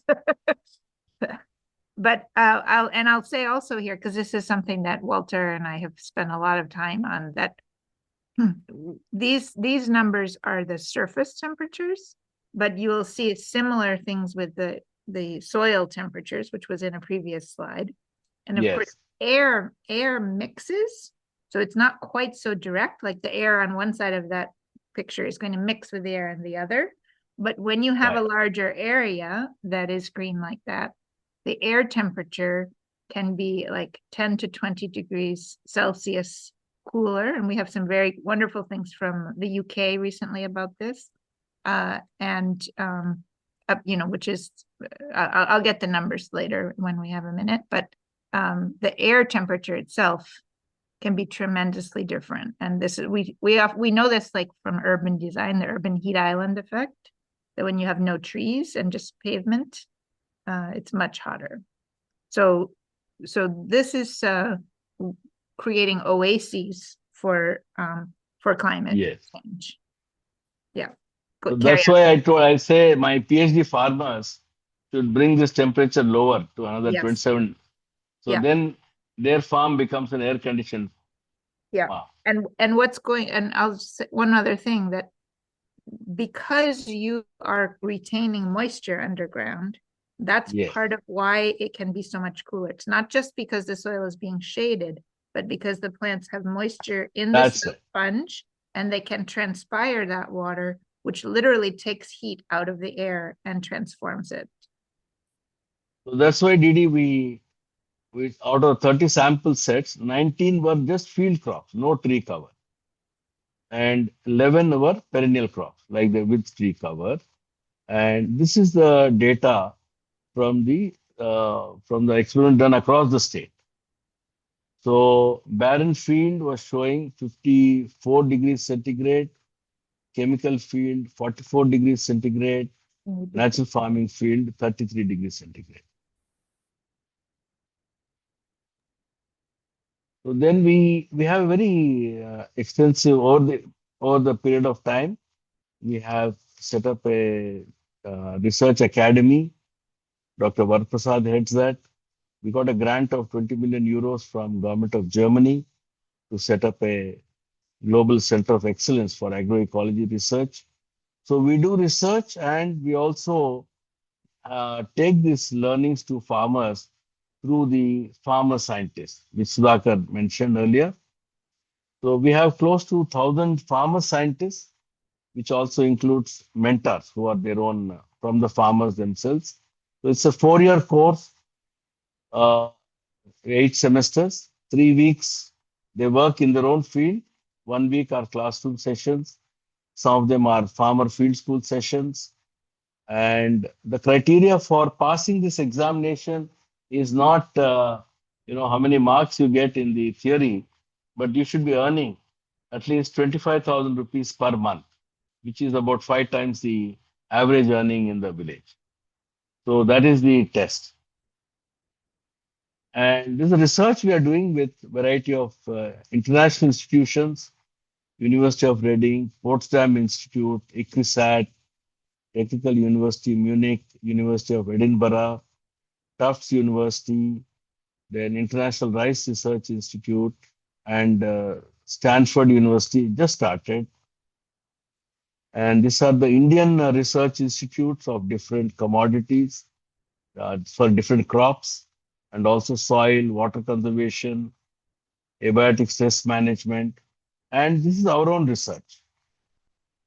So, and this is very important for us. Dr. Zakir heads this. So we, as you saw in my slides, in the 6th year, we find there are farmers who are not using any bio inputs. We want to see, can we, expedite that? Can this transition of no inputs, can it happen in the 4th year itself? We don't know. We are doing these experiments. Then you saw this experiment of no chemical fertilizers, no biological inputs, only cover crops. Pre-monsoon dry sowing and Rabi dry sowing is between 2 crops in the winter. And then, how important is the animal breed? Can you do cow, buffalo, oxen, etc.? The 4th experiment is very interesting. We are saying those who don't have cattle, can they do natural farming? And we have, thanks to another very great person, Dr. Kadarwali. So we are now experimenting with biostimulants made not from animal dung. These are fermented millets and soil from the forest area. Then how can we enhance incomes to 5 times, 10 times what a typical farmer is earning?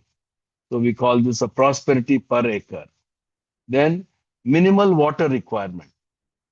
Can we get adequate crop yields with just 25% water, 50%, 75%? Is there a yield penalty in the first year of transition? How can we restore degraded lands? And most important is the cooling impacts of natural farming. So this is our internal research. So we have both external research and internal research. And these are the paradigms that we have shifted. One, there's no need for even 1 gram of fertilizers. Neither organic nor synthetic fertilizers are required. The biostimulants are not nutrients for the crops. Plants harness water from the air. So this enables crops to be grown 365 days of the year. Weeds disappear once the soil biology changes. I think all of you are students of Dr. Lane Hingham know this very well. Pests don't attack healthy plants. This is thanks to Thomas Dijkstra, and we are proving it on the ground. Healthy plants are not subjected to bacteria or fungal infection. So this is actually a new textbook that we are writing, which is very different from the textbook that the mainstream agriculture is pushing.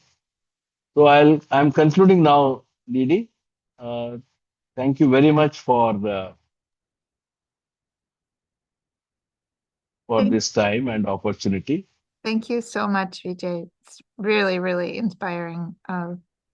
There's so much in there that we could unpack, and we will take a little bit more time for questions now. And then I also want to invite people. We can stay a little bit longer. Henry and I are both night owls, so so we can stay to discuss a little bit longer. And I did want to say before, because I know some of you may need to get to bed, but or get on with your day, depending on where you are in the world.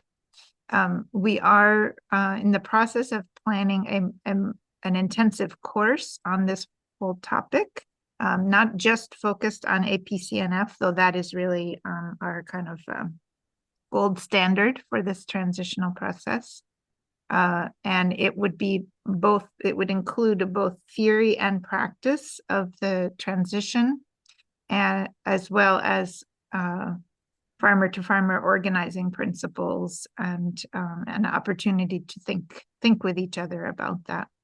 So while we're doing a little bit more Q&A, I'm going to post a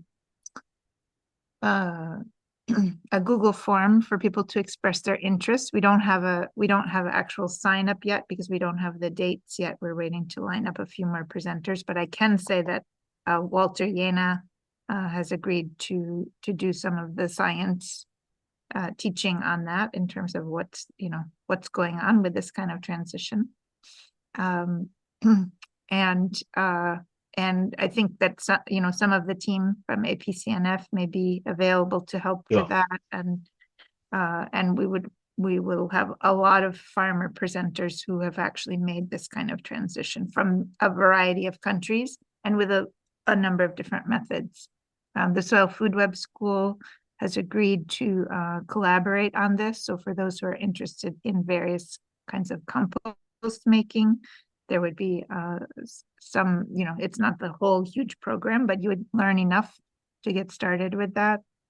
Biodiversity for a Livable Climate, which is the organization through which Walter and I first met, is also interested in collaborating, and they have tremendous number of interesting presenters and teachers as well. So I think this could be quite an interesting course, and I'm curious, we'll talk about this in a minute, but be thinking in the background to know for those who are you interested, how long of a course would make sense for you to take, what would make it affordable for you, and our hope is to make it free or very low cost for people in the global south.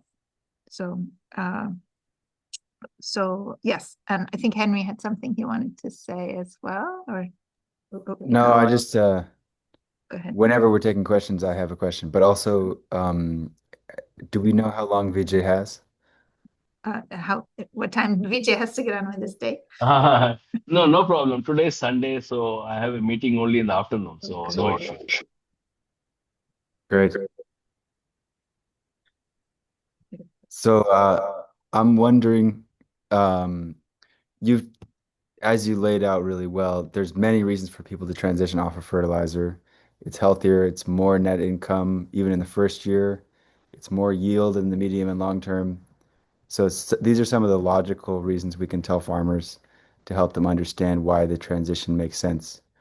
What are some of the organizing tactics beyond the logical reasons, the tactics that can organize farmers to have the ability, the flexibility to learn the things that they need to learn quickly and have the support that they need to transition, especially tactics that are applicable to people who are feeling like the current moment leaves them no choice but to transition quickly, and people who haven't prepared for that.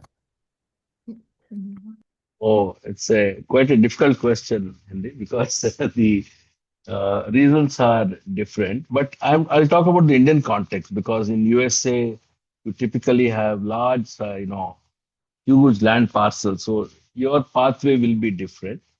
But in the Indian context, where small marginal farmers, 80% have less than 1 hectare of land, the it's very interesting. It is basically our investment in the women's organizations that is helping us now. Because if in a group of 10 people we convince one person, then she is able to convince the remaining 10 people. So it's basically reaching out to the groups, women's groups. So if we motivate one leader of the group to change, then the next year another 2 people will join, third year 3, 4 people will join. So the organizing, community organizing is the key. We can't go to individual farmers who are not talking to each other. So this community organize, that glue is very important. So we need to invest in creating this foundation. The second is also very important, is typically the mainstream agriculture science reaches the men farmers. They don't go to women. The women are not considered farmers also. Whereas we go to women. So our work starts with women farmers. And as usual, this lady is convinced by the group that she should do natural farming. She goes home, tells her husband, and as all husbands or most husbands, present company accepted. So we'll typically say, what do you know? So there's a fight in the house. So this man very graciously tells her, you do whatever nonsense you want to do in a small plot of land. So if they have 2 acres of land, they will test in half acre of land. And he'll also announce, you don't come to me for help. So I'm very happy to inform 100% of the husbands are wrong. So they have to listen to the women. So because he's seeing this, both of them are comparing notes. How much did you spend? How much yield we got. So most husbands, say 50-60% change after one season. Some great husbands, they take about 3 years to change. There's a big fight there. And so I heard, and I made her a trainer. Now I have a rule now in my selection of trainers. They have to convince us that their husbands have changed. Then only they can become trainers.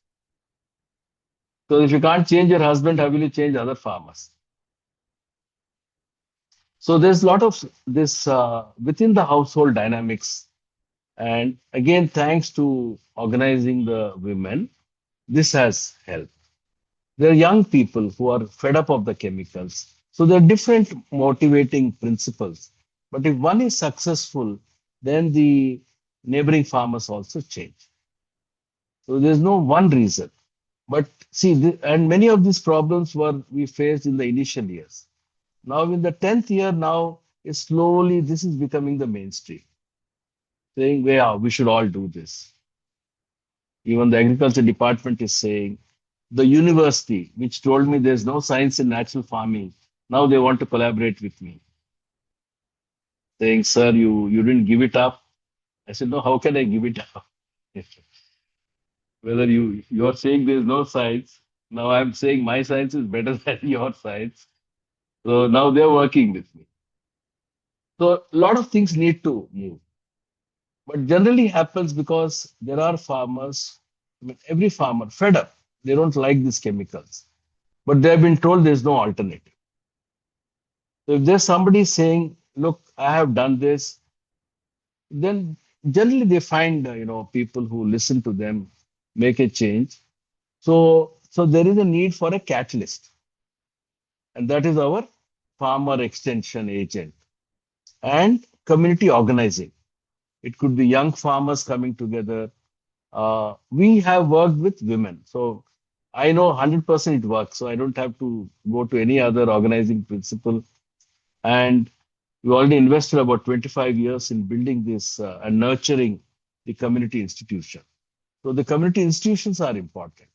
They're organizing and finding a catalyst from outside, but after some time, they themselves throw up their own farmers. Yeah, I hope that's. Yeah, that's great. And I would love to, at some point, talk a lot more about the real nitty-gritty of the women's groups and how those were organized from the ground up. And Yeah. That's very, very important. yeah, thank you.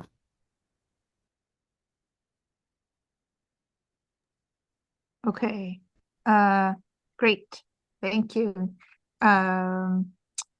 Let's see. I can't remember who Dr. KSV is. I know. He's our research director. Yes, he has a hand up. There we go. Okay. You need to unmute there.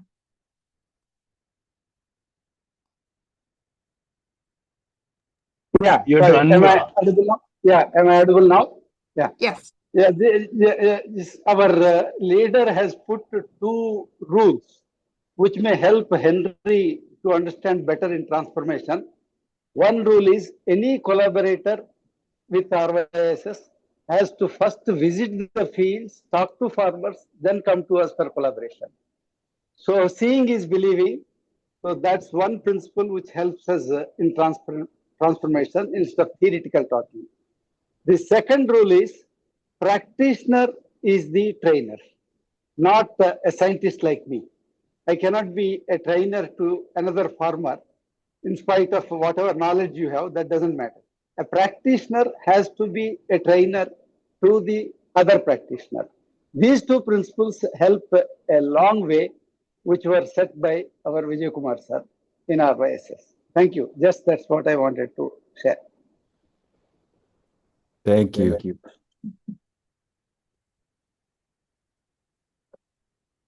Okay, let's see. I see Sonia has a hand up, but I might just see if you're okay with waiting a little bit, because you had a bunch of questions before, which were very interesting.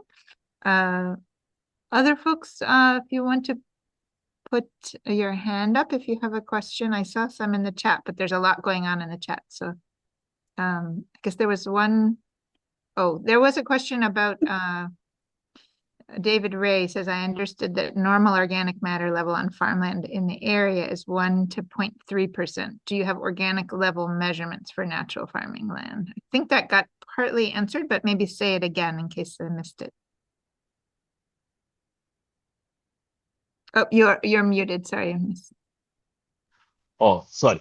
The organic matter increases, but I remember because I heard Walter so many times. So he says that we are growing crops even in desert. So there is a stock of organic carbon and there's a flow. So now I know that organic carbon needs to go up, but even at 0.3% organic carbon, if you're able to get good crops, so it's fine with me.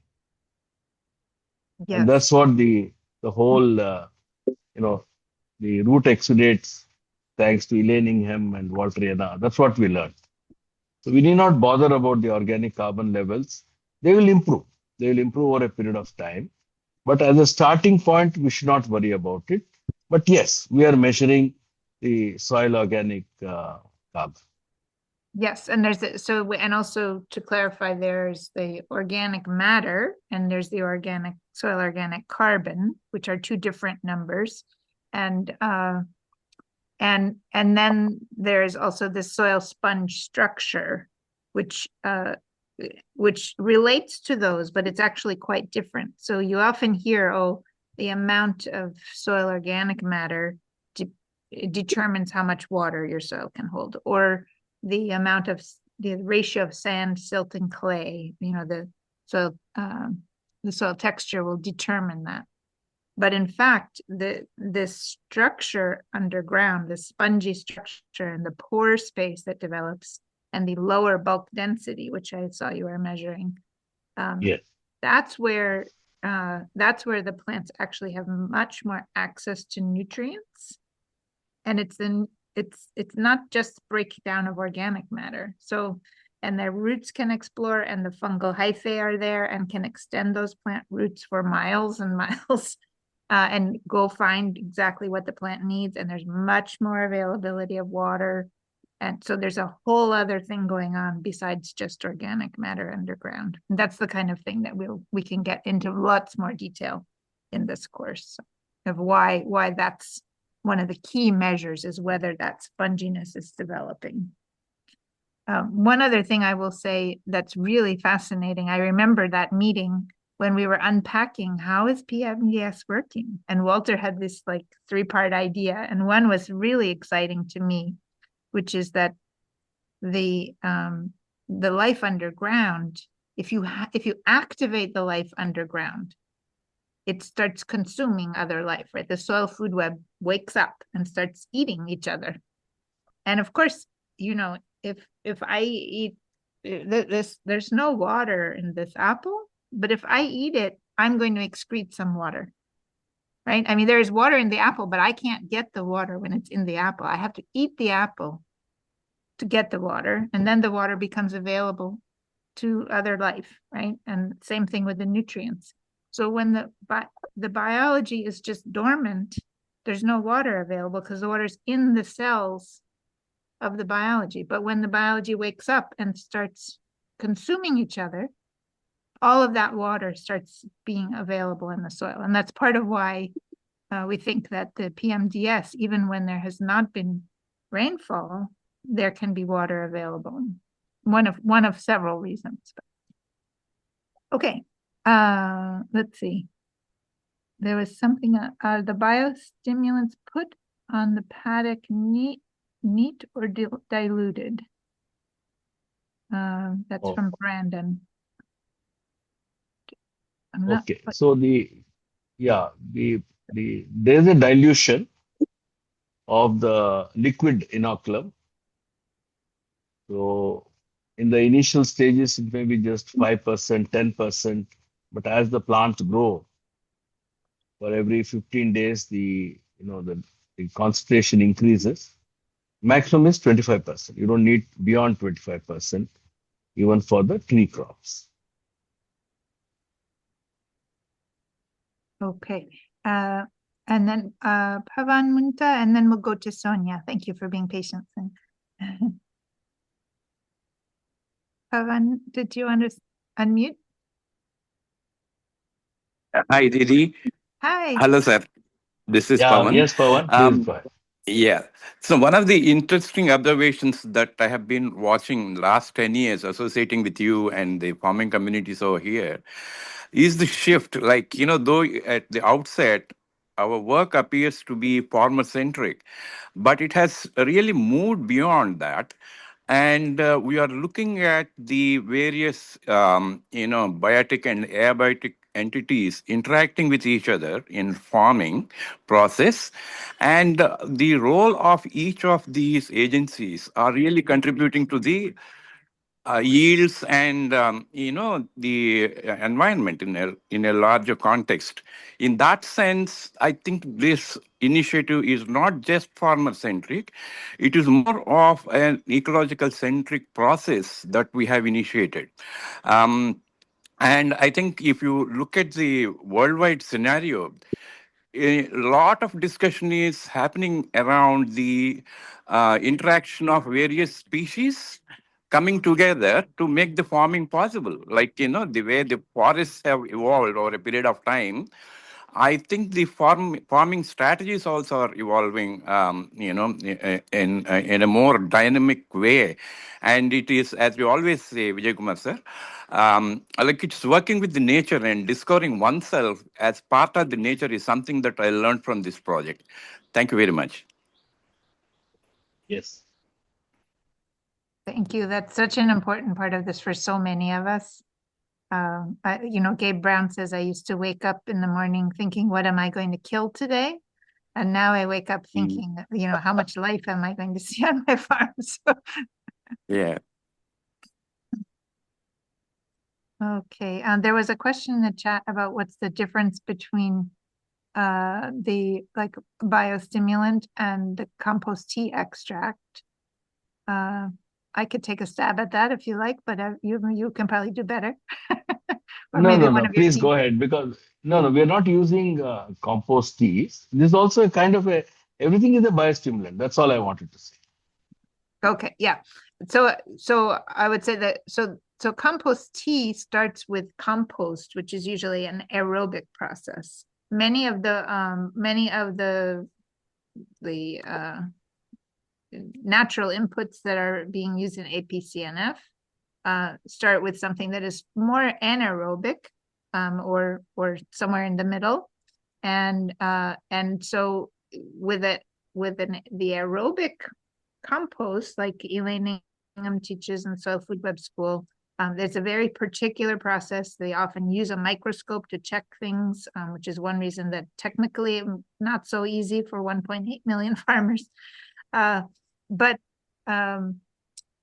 in that case, a lot of the focus, and correct me because I know there are a lot of compost folks here, it seems to me, from my understanding of it, there is an emphasis on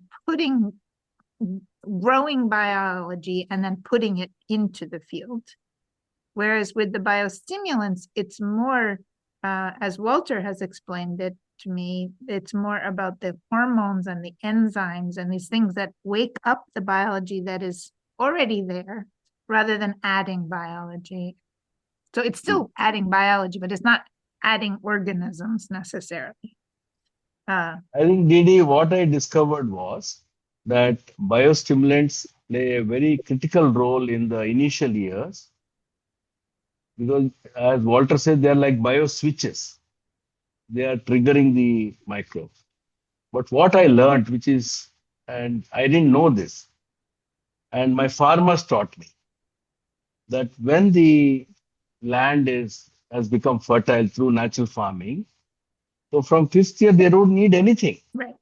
They don't need any biostimulants also, and that's been the greatest lesson for me. Otherwise, I thought every year the farmers have to use these inputs. Now they're saying, no, it sir, we makes a don't lot of need it. sense because Yes. what you're really doing is you are recreating a natural environment with that much biodiversity. You're recreating a Yes. natural environment, and nature Yes. doesn't need, if you have that many insects and birds and you have some grazing going on and all of that, all of those things are happening in the belly of those beasts, It's like, so they're creating the compost and the biostimulants and the this and the that, right? They're even pelleting. These farmers are my PhD farmers. Yeah. They are the ones who taught me that things happen in a different way. I didn't know that such a thing could happen, and their temperature in their fields is much less than even a natural farming field, which is only 2 years or 3 years old. So there's a lot of science happening and a lot of repair work happening, without our knowledge. Yes. And one of my favorite things about being involved in this project is getting to see the photographs of the birds and the insects and the nests and the eggs that come on my WhatsApp, that someone said, look what I just found. Okay, let's hear what Sonia is thinking now. Thank you, and sorry to keep jumping in, but I'm so excited. No, please meet- come. We need people like you to really champion it in West Bengal. I'm so excited to meet everyone. And I really thank Dr. Pavan for bringing up the connection, actually, that the work is ecological. And, I think I am so excited because so Henry works on, he's a peace activist, and I'm very happy to see that because I really think that humans are, particularly this year, at some terrible crossroads where we are being forced, and I think that this being forced to actually understand what we are doing as a species. We got a warning during COVID and we didn't heed it, because the moment we got okay, it was back to square one. Now, again, I see the blocking the Iran crisis and the blocking of hormones as an opportunity. I have been working on wildlife conservation for many years, and it was only after doing the soil food web course with Dr. Ingham that I understood that, wait a minute, if I'm working with these really large, so we work with Asian elephants, and so I understood that I couldn't actually expect to help these huge creatures if I didn't go down and started working on the soil microbiome, because everything is connected. And I am so happy and excited to meet with all of you, because I just think that this is, Mother Nature forcing us all to come together and thinking of ways to actually, there's so much despair in the world. And this idea that there's nothing we can do about climate change. But there is. And as Dr. Vijay Kumar has shown that, look at how you are controlling temperature, how you're able to make a difference. I'll tell you, I'll just now jump into, sorry for the long thing, but I'll just jump into my actual question with one observation. I've been using bricks and so the refractometer and actually a SAP pH meter for the last 1 year. And just 1 year into regenerative organic, and my bricks levels went from 5 to 17 this year in just 1 year. So I've been really Amazing. encouraged. Yeah, and not only that, so what is so exciting is that you give Mother Nature just a little bit of a window and boom, everything happens. So now we've got, for the first time, I'm seeing earthworms all over my tea sections. And in fact, what you were saying that in 5 years you have to reduce your inoculants. I've actually now I'm staring at overproduction. I went out and made 10,000 liters of biofertilizers, 10,000. And I started increasing the dose, and then realized that, it was too much of a good thing. And we got, I think there was a jump in nitrogen availability. And so we had a huge pest pressure last month, I think also coupled with drought. So there was huge pest pressure. And so I'm actually having to reduce my biofertilizer input. Now, coming to my question, Dr. Vijay Kumar, that there are two questions. And the first has to do with bricks. And do you have like what have you seen? Is it like with each crop, is there an ideal bricks level that you want to achieve, or is there no limit to the sugars produced? Secondly, I find Bruce Steiner's work on plant sap pH is really interesting, and this very sweet spot of 6.4 plant sap pH, and it actually, you can see the work you can see it happening on the field. So where you just don't have any pest pressure at all. So one is that you have a list of plants and crops, and what is the ideal bricks levels. And the second is I would really love to come and see your cover crop program because, we're planting a 15-acre field, and I've done all kinds of experiments on it, and including cover crops. But at any given time, I can only manage 3 or 4 at most. And I would love to see this list of cover crops because actually having 17 at one go would just be fantastic. So thank you. Thank you.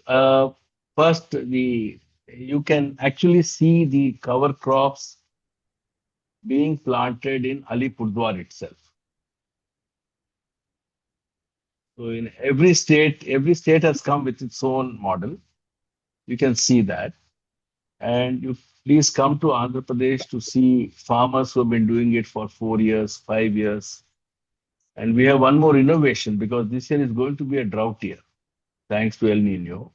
So we started planting crops in March itself with seed pelleting done. So there's no need for any irrigation. So with just 5 mm rainfall, 10 mm rainfall, we see the crops germinating. In fact, last year, a person who planted during a time when nobody should plant, February, March. So he got his crop by June. And so he was already having one crop before the monsoon itself. So that is the power of this pre-monsoon dry seeding with very diverse crops. As much in our tribal areas now, they are doing about 36 to 40 different crops. So that is the thing. As far as BRICS readings are concerned, we were inspired by the BRICS chart. Thomas Dijkstra talks about it, where he says beyond 12%, there'll be no pest attacks. But we thought we need to calibrate it for the Indian condition. So we are still not sure we have reached the upper limits. In some crops, we've gone up to 22%, 24%. But somewhere, I think 2022 could be the upper limit. But we are trying to, that's the work that Yashasvi is doing under Dr. Varaprasad, that for each crop, what is the range at which different pests fall off? Aphid groups, then the chewing insects, sucking insects, grasshoppers. So when do different families drop off under Indian conditions? So that is research work that is happening. Plant sap analysis, we have not done that, but this is something we will, try to do. It's a very good suggestion that you made. I think Dr. Varaprasad, are we doing this plant sap analysis? I don't think so. Or has anyone of you heard about this? Zakir, Varaprasad? we are not. Varaprasad Gar? Sir, we are not doing plant sap analysis right now, but we'll take this session and move forward. Thank you. Okay, that's great. I see. Can you just put it? What is that? Is that no? What is this instrument?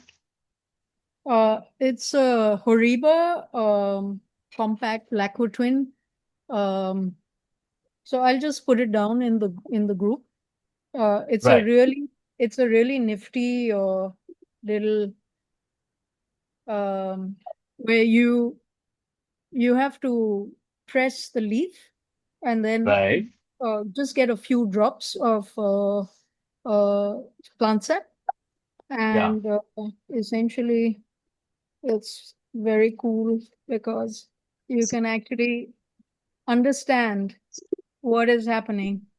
Because if you do the plant sap and the BRICS readings together, then you will understand if there's a gap. Because right.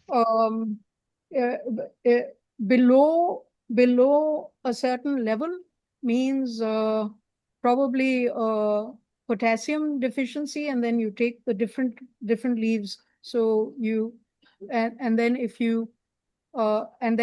if there's another reading between the BRICS and the pH, it could mean calcium deficiency. I also do some jadam and Korean natural farming, and very it's very good. easy to make. It's very easy to make water soluble calcium. We also make potassium brews. So because tea is a very it has a lot of it needs a lot of potassium. So this is a great and it doesn't cost that much. I think in India it's available. So this is Wariba. It's a Japanese company. They actually have meters for calcium also, but I can just do it with calcium, potassium, nitrogen. They have meters for all of these handheld things. But I find pH with bricks is actually all you need. You can just do it. Thank you, Thank you. Sonia. Lots of good things to think about. This is how these experiments get started, right? There's a very interesting question from Briju family. In our acres, there's thinking, and this is in, I don't know, MH, is that Maharashtra? Or where's Yes. MH? Yeah. There's this thinking among farmers that we need a time of fallow during the hot summers, April, May, where the soil is plowed and laid bare and exposed to sun to get rid of harmful bacteria and fungi that might proliferate in the upcoming Kharif monsoon season. This is in contrast to 365 days soil cover or cover crops. How do I convince such farmers? Very interesting question. The only way to convince farmers is you practice a small plot of land with 365 days green cover and you compare with their methods. There's no other way. But what we are doing is, even this cover crop gives income to farmers. So with just 60 days, 70 days of the pre-monsoon dry sowing or cover crops, they spend about 1,000 rupees on the seed, another 1,000 rupees on some labor costs, but they get more than 5,000 to 10,000 rupees in just this 60 days window. So, and that fodder to the animals again helps them to increase the yields. So the only way to test it is to show the difference. There's no other way. And then you take the readings, because you see, if the soil gets hot, goes beyond 37 degrees centigrade, then photosynthesis process is affected and the microbial communities are destroyed in high temperatures. They go into spores. So, just for some benefit, this is all wrong science in these textbooks. So, I mean, I can't say beyond that. I would add to that two things. One is that the diversity of the crops and cover crops is part of what's protective there. That when we have that kind of diversity, there are very different dynamics with fungi, with bacteria, with chewing insects, with the aphids and sucking insects, all of those things. For several reasons. One is that you start having things that eat the problem, right? But also the plants start to develop, and it was actually in one of your slides about bricks, they start to develop these secondary metabolites. And those secondary metabolites are exactly the things that you would find in the herbal pharmacy, right? It's the compounds that make a very aromatic plant medicinal, because they are the antifungals, they are the antibacterials, right? They are the things we put on the neem oil or whatever to keep the insects off.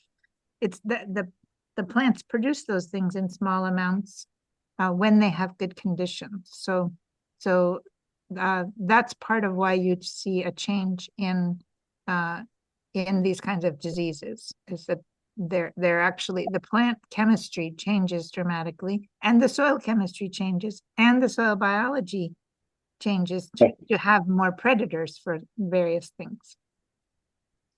Yeah, that was the recommendation, very old, when we did not understand the soil microbiome role. We are so much advanced now in the soil microbiome. Unknowingly, we kill the useful organisms also with the deep summer plowing and exposing to the temperature. So Yeah. that really needs a revision with the new knowledge and the advanced science. That practice of deep summer plowing and no crop is no more a recommendation. Should not be. Thank you. Thank you. So there's another very important question from Patricia Decker that Linda Harder is also suggesting we look at here. And sorry, I'm not taking these in order because there's a lot going on in the chat there, and I'm trying to listen as well. Many farmers I've talked to can't get past the initial flush of tenacious weeds when transitioning to regenerative agriculture. Do the biostimulants address the weeds in the initial stages of the transition to no chemicals? And then Linda says, I've been reading about the disillusionment this is causing and putting many off of regenerative. Okay, now the context, in the Indian context, because the farms are small, so we recommend manual weeding.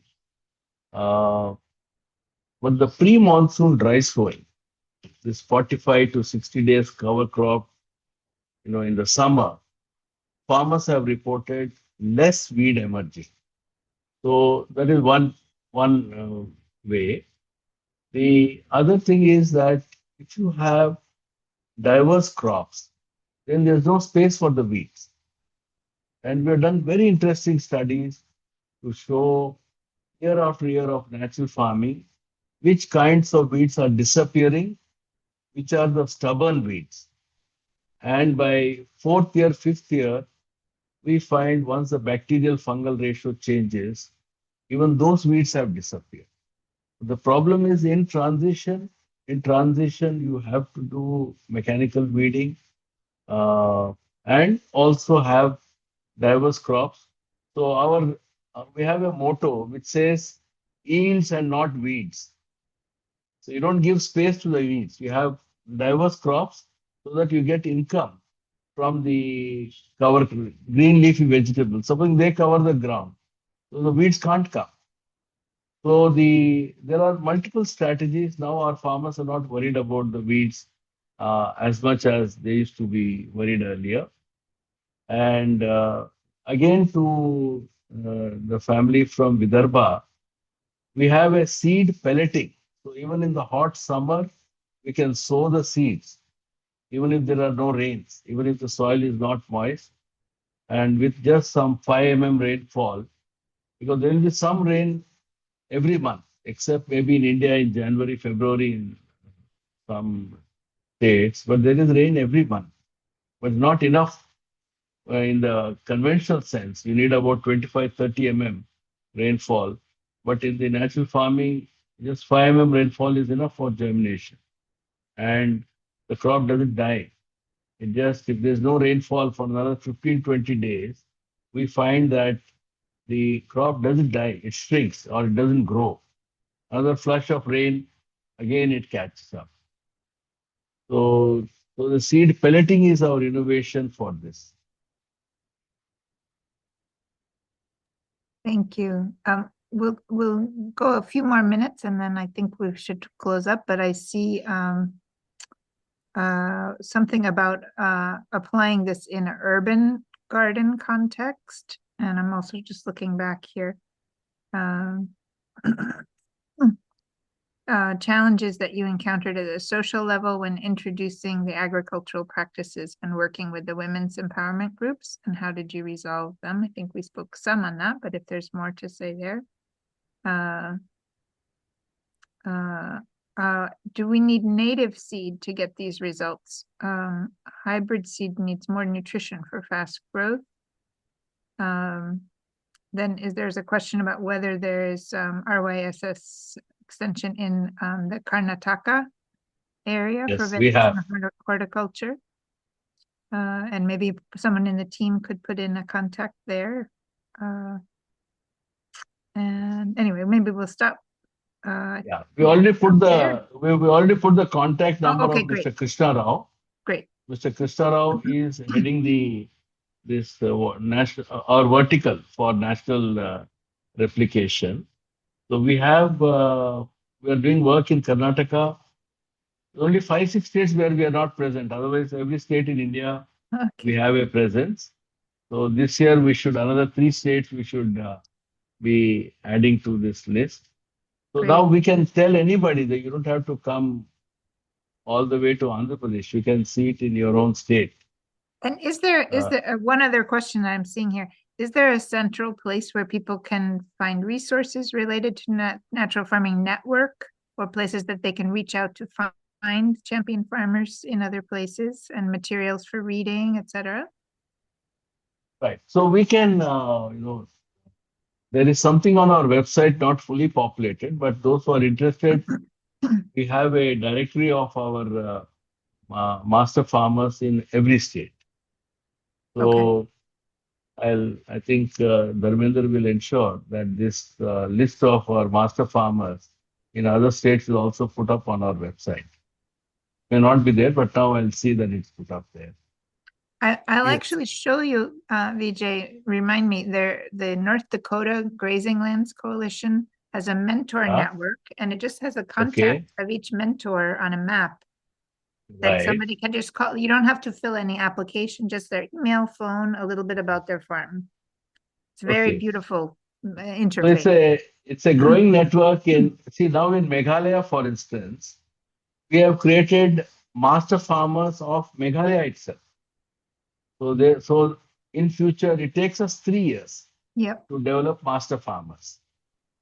And one expert farmer that we send, they generate 10 master farmers end of 3 years.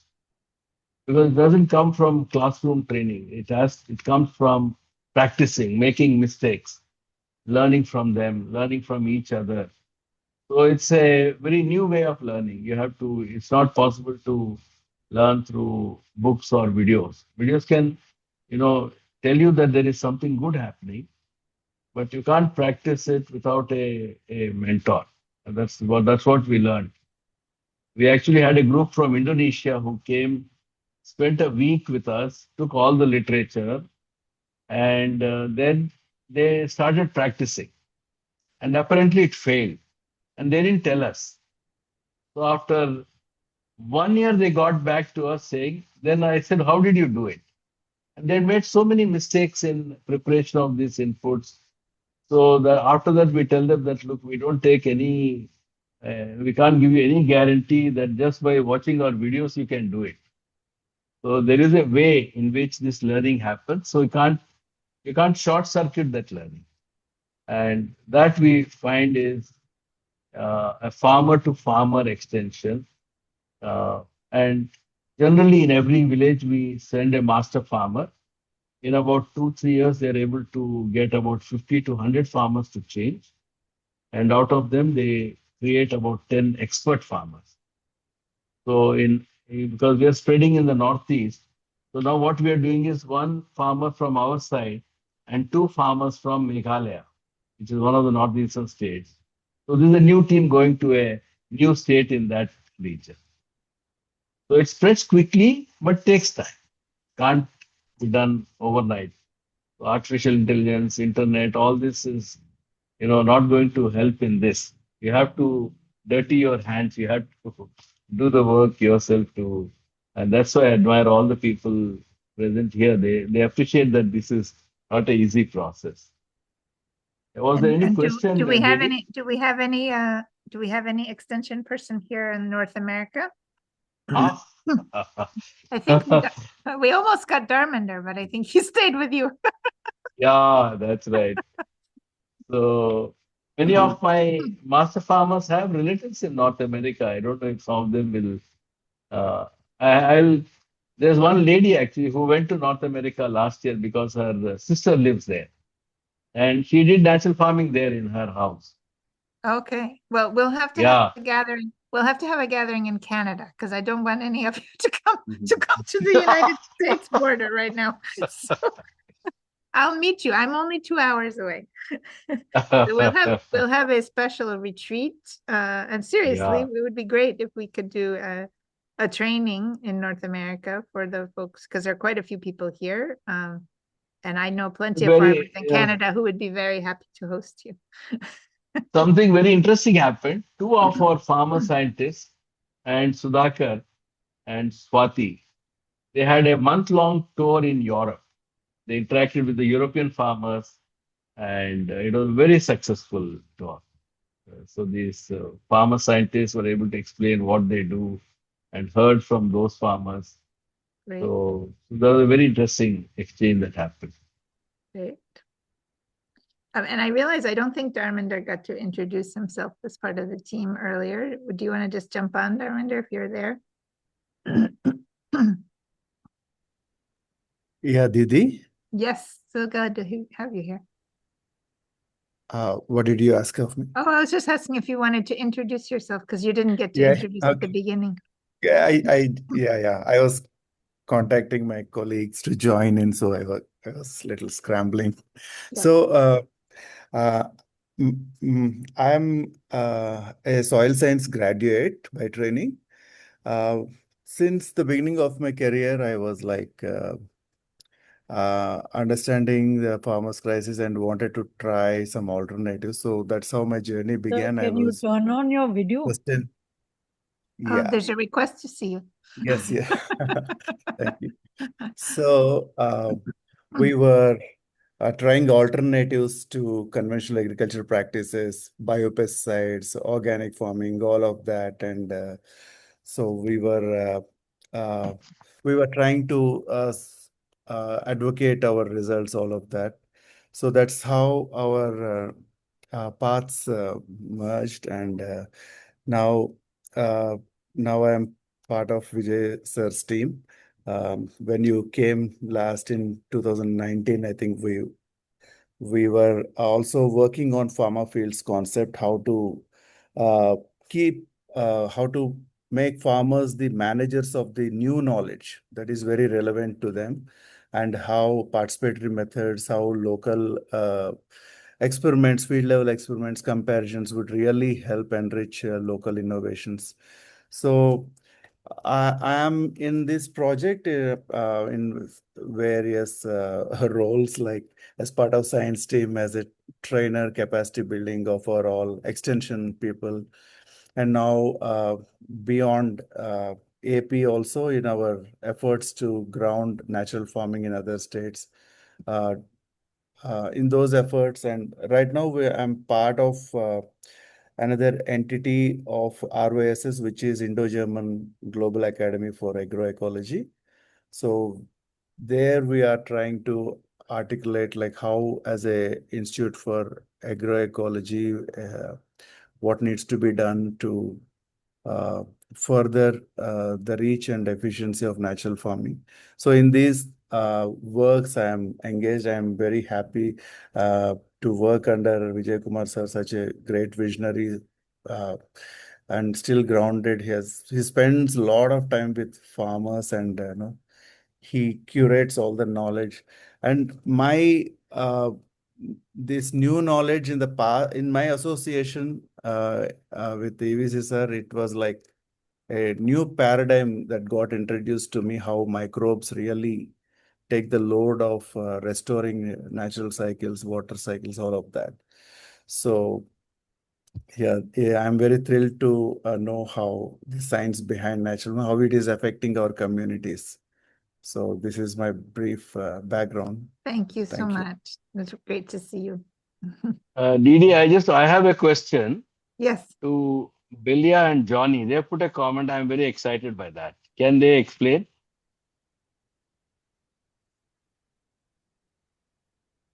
I'm sorry, what was the comment? You said that glad to work with you, Didi and Vijay, to introduce to farmers here in Ventura country. Yes, I'm working with, County. I am finding out that there is actually a great thirst for this knowledge in amongst professional farmers in one of the most fertile, degraded lands of California. And so I'm working with the Farmhand Foundation and UC Extension and Didi, to the extent that I have, to bring this this word out on biological farming, biological thinking, and the Soil Food Web is a great inspiration and teacher. So yeah, I don't know what that would look like, but we are organizing something with Dan Kittredge for Yes, the July. remarkable man. Yes. Yeah, I also listened to his lectures, and somebody mentioned Landgren also. He's again a very inspiring John person. Lundgren is amazing, and John would definitely be part of the course. We will bring him in. Can I suggest that you send some of your farmers to us? So if they are interested, they can be here for a season so that they learn how to do it themselves and then practice it. And I don't know if you are interested. If I don't know if my farmers are interested to go, but if somebody can sponsor our farmers, I can send 2 or 3 farmers there, and they can demonstrate it there only. 6 months, 1 year. They have to come back once in 6 months, but they can be there. Like you see, we sent farmers to Zambia and Sri Lanka, and Zambia, the results were so amazing. In the first year itself, maize with corn, which is the most important crop for them. In the first year itself, 0 chemical fertilizers, they got 50% higher yields. Wow. First year, because normally I tell everyone, first year, please, I can't give you any guarantees. Because a lot of adaptation has to happen. So there in Zambia, they started with pre-monsoon dry sowing, and that really improved the soil so much. And so the main crop that they grew there, they could get very good results. So, I mean, it's a good question that you asked. These are the options that I'm suggesting. Some farmers from your side can come for longer stays.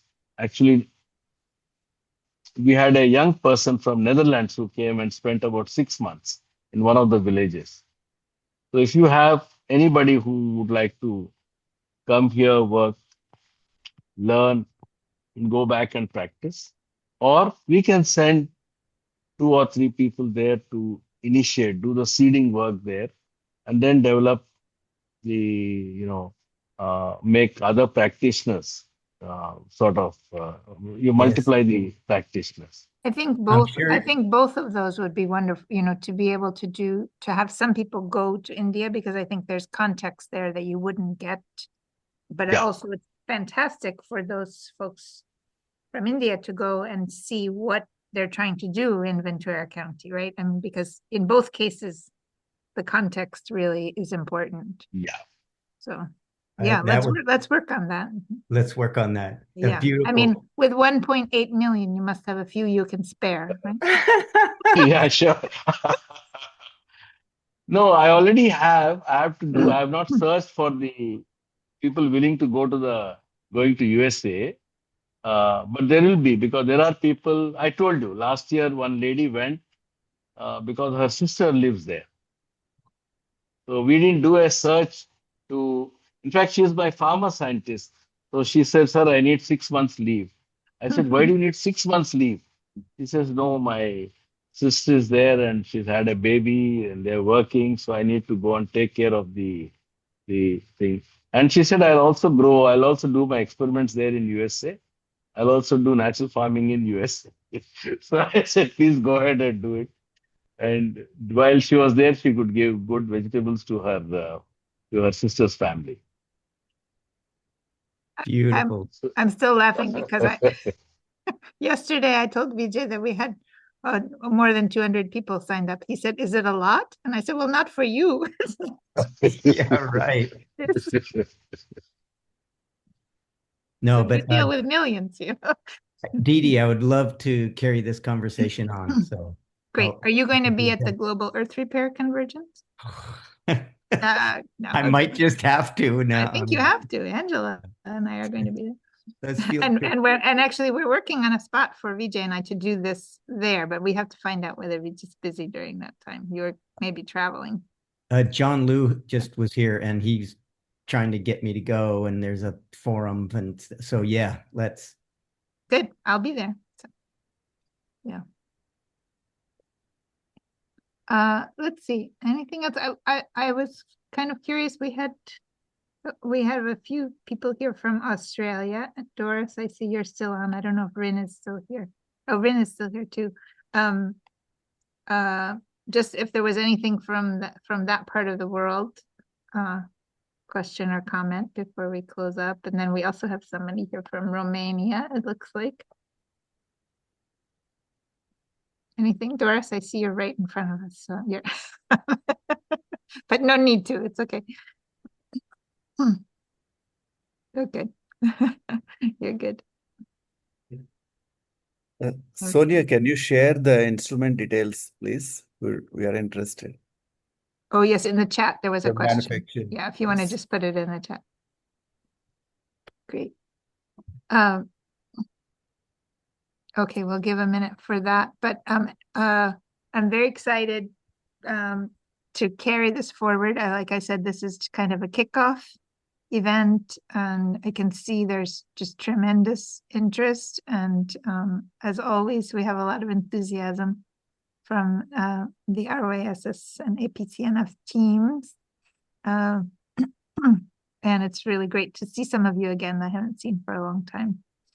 So thank you so much, Vijay, for not just for tonight, but for just like the incredible work that you are doing in the world. And I mean, this is, to me, this is the thing that is going to turn things around. Like all of it, you know, the weather, the cooling, the hunger, the water shortages, and maybe even the wars, you know. Yeah, on the war, I must say it. something. On the war, I must say Please do, something. yes. I don't know about the global wars, but one comment I got from a woman. She said, "My husband is very calm these days. Once we moved to natural farming, otherwise there used to be a lot of fights in the house. So I find, because normally when I ask them, how is this beneficial to you? People will say their health has improved or incomes have gone up. But first time I heard somebody say that, her husband is very calm these days. So that, removal of mental tension itself is such a blessing. So I didn't mean the wars that we are seeing all across the world. I meant within the house. Yes, because generally there's a parallel. I mean, these pesticides are neurotoxins. You know, yeah, that's also the herbicides are broad spectrum antibiotics that kill off the microbiome that makes all of our neurotransmitters, all of our exactly happy, right? That's so it actually really has a lot to do with how people are feeling, how people are acting, how people are speaking to each other. Health expenditures have come down. That's another very, very important result of this. So thank you, Didi. Thanks to all of you who have, it must be very late in USA. And thanks. It was great connecting with Sonia. I mean, it's wonderful connecting with people in India itself. And at least they can see in their own state, and they're interested, they can come and see what we are doing. And through them, we should be able to change more farmers. So I feel, Didi, that we are already late. So I don't want to delay even by one day. So, yes. So that's also a reason why we are so keen to reach out. Well, thank you. Thank you for taking all this time. And I'm really looking forward to whatever the next steps are. So can we also just, it's a request. I think this group is amazing. And I would really request if we could do a regular kind of meeting, maybe a quarterly meeting of this group, also to share, progress and to go in depth a little more. Oh. Thank you. Yes, we can set up something like that. Yeah. I mean, that's what I'm hoping, that the course will be a weekly meeting of this group, but not everybody can make that. Do you want to put the interest form again? I think I put it in a couple of times. Does anybody else need the interest form for the? Oh, no, it's not. Way up there. We got so many.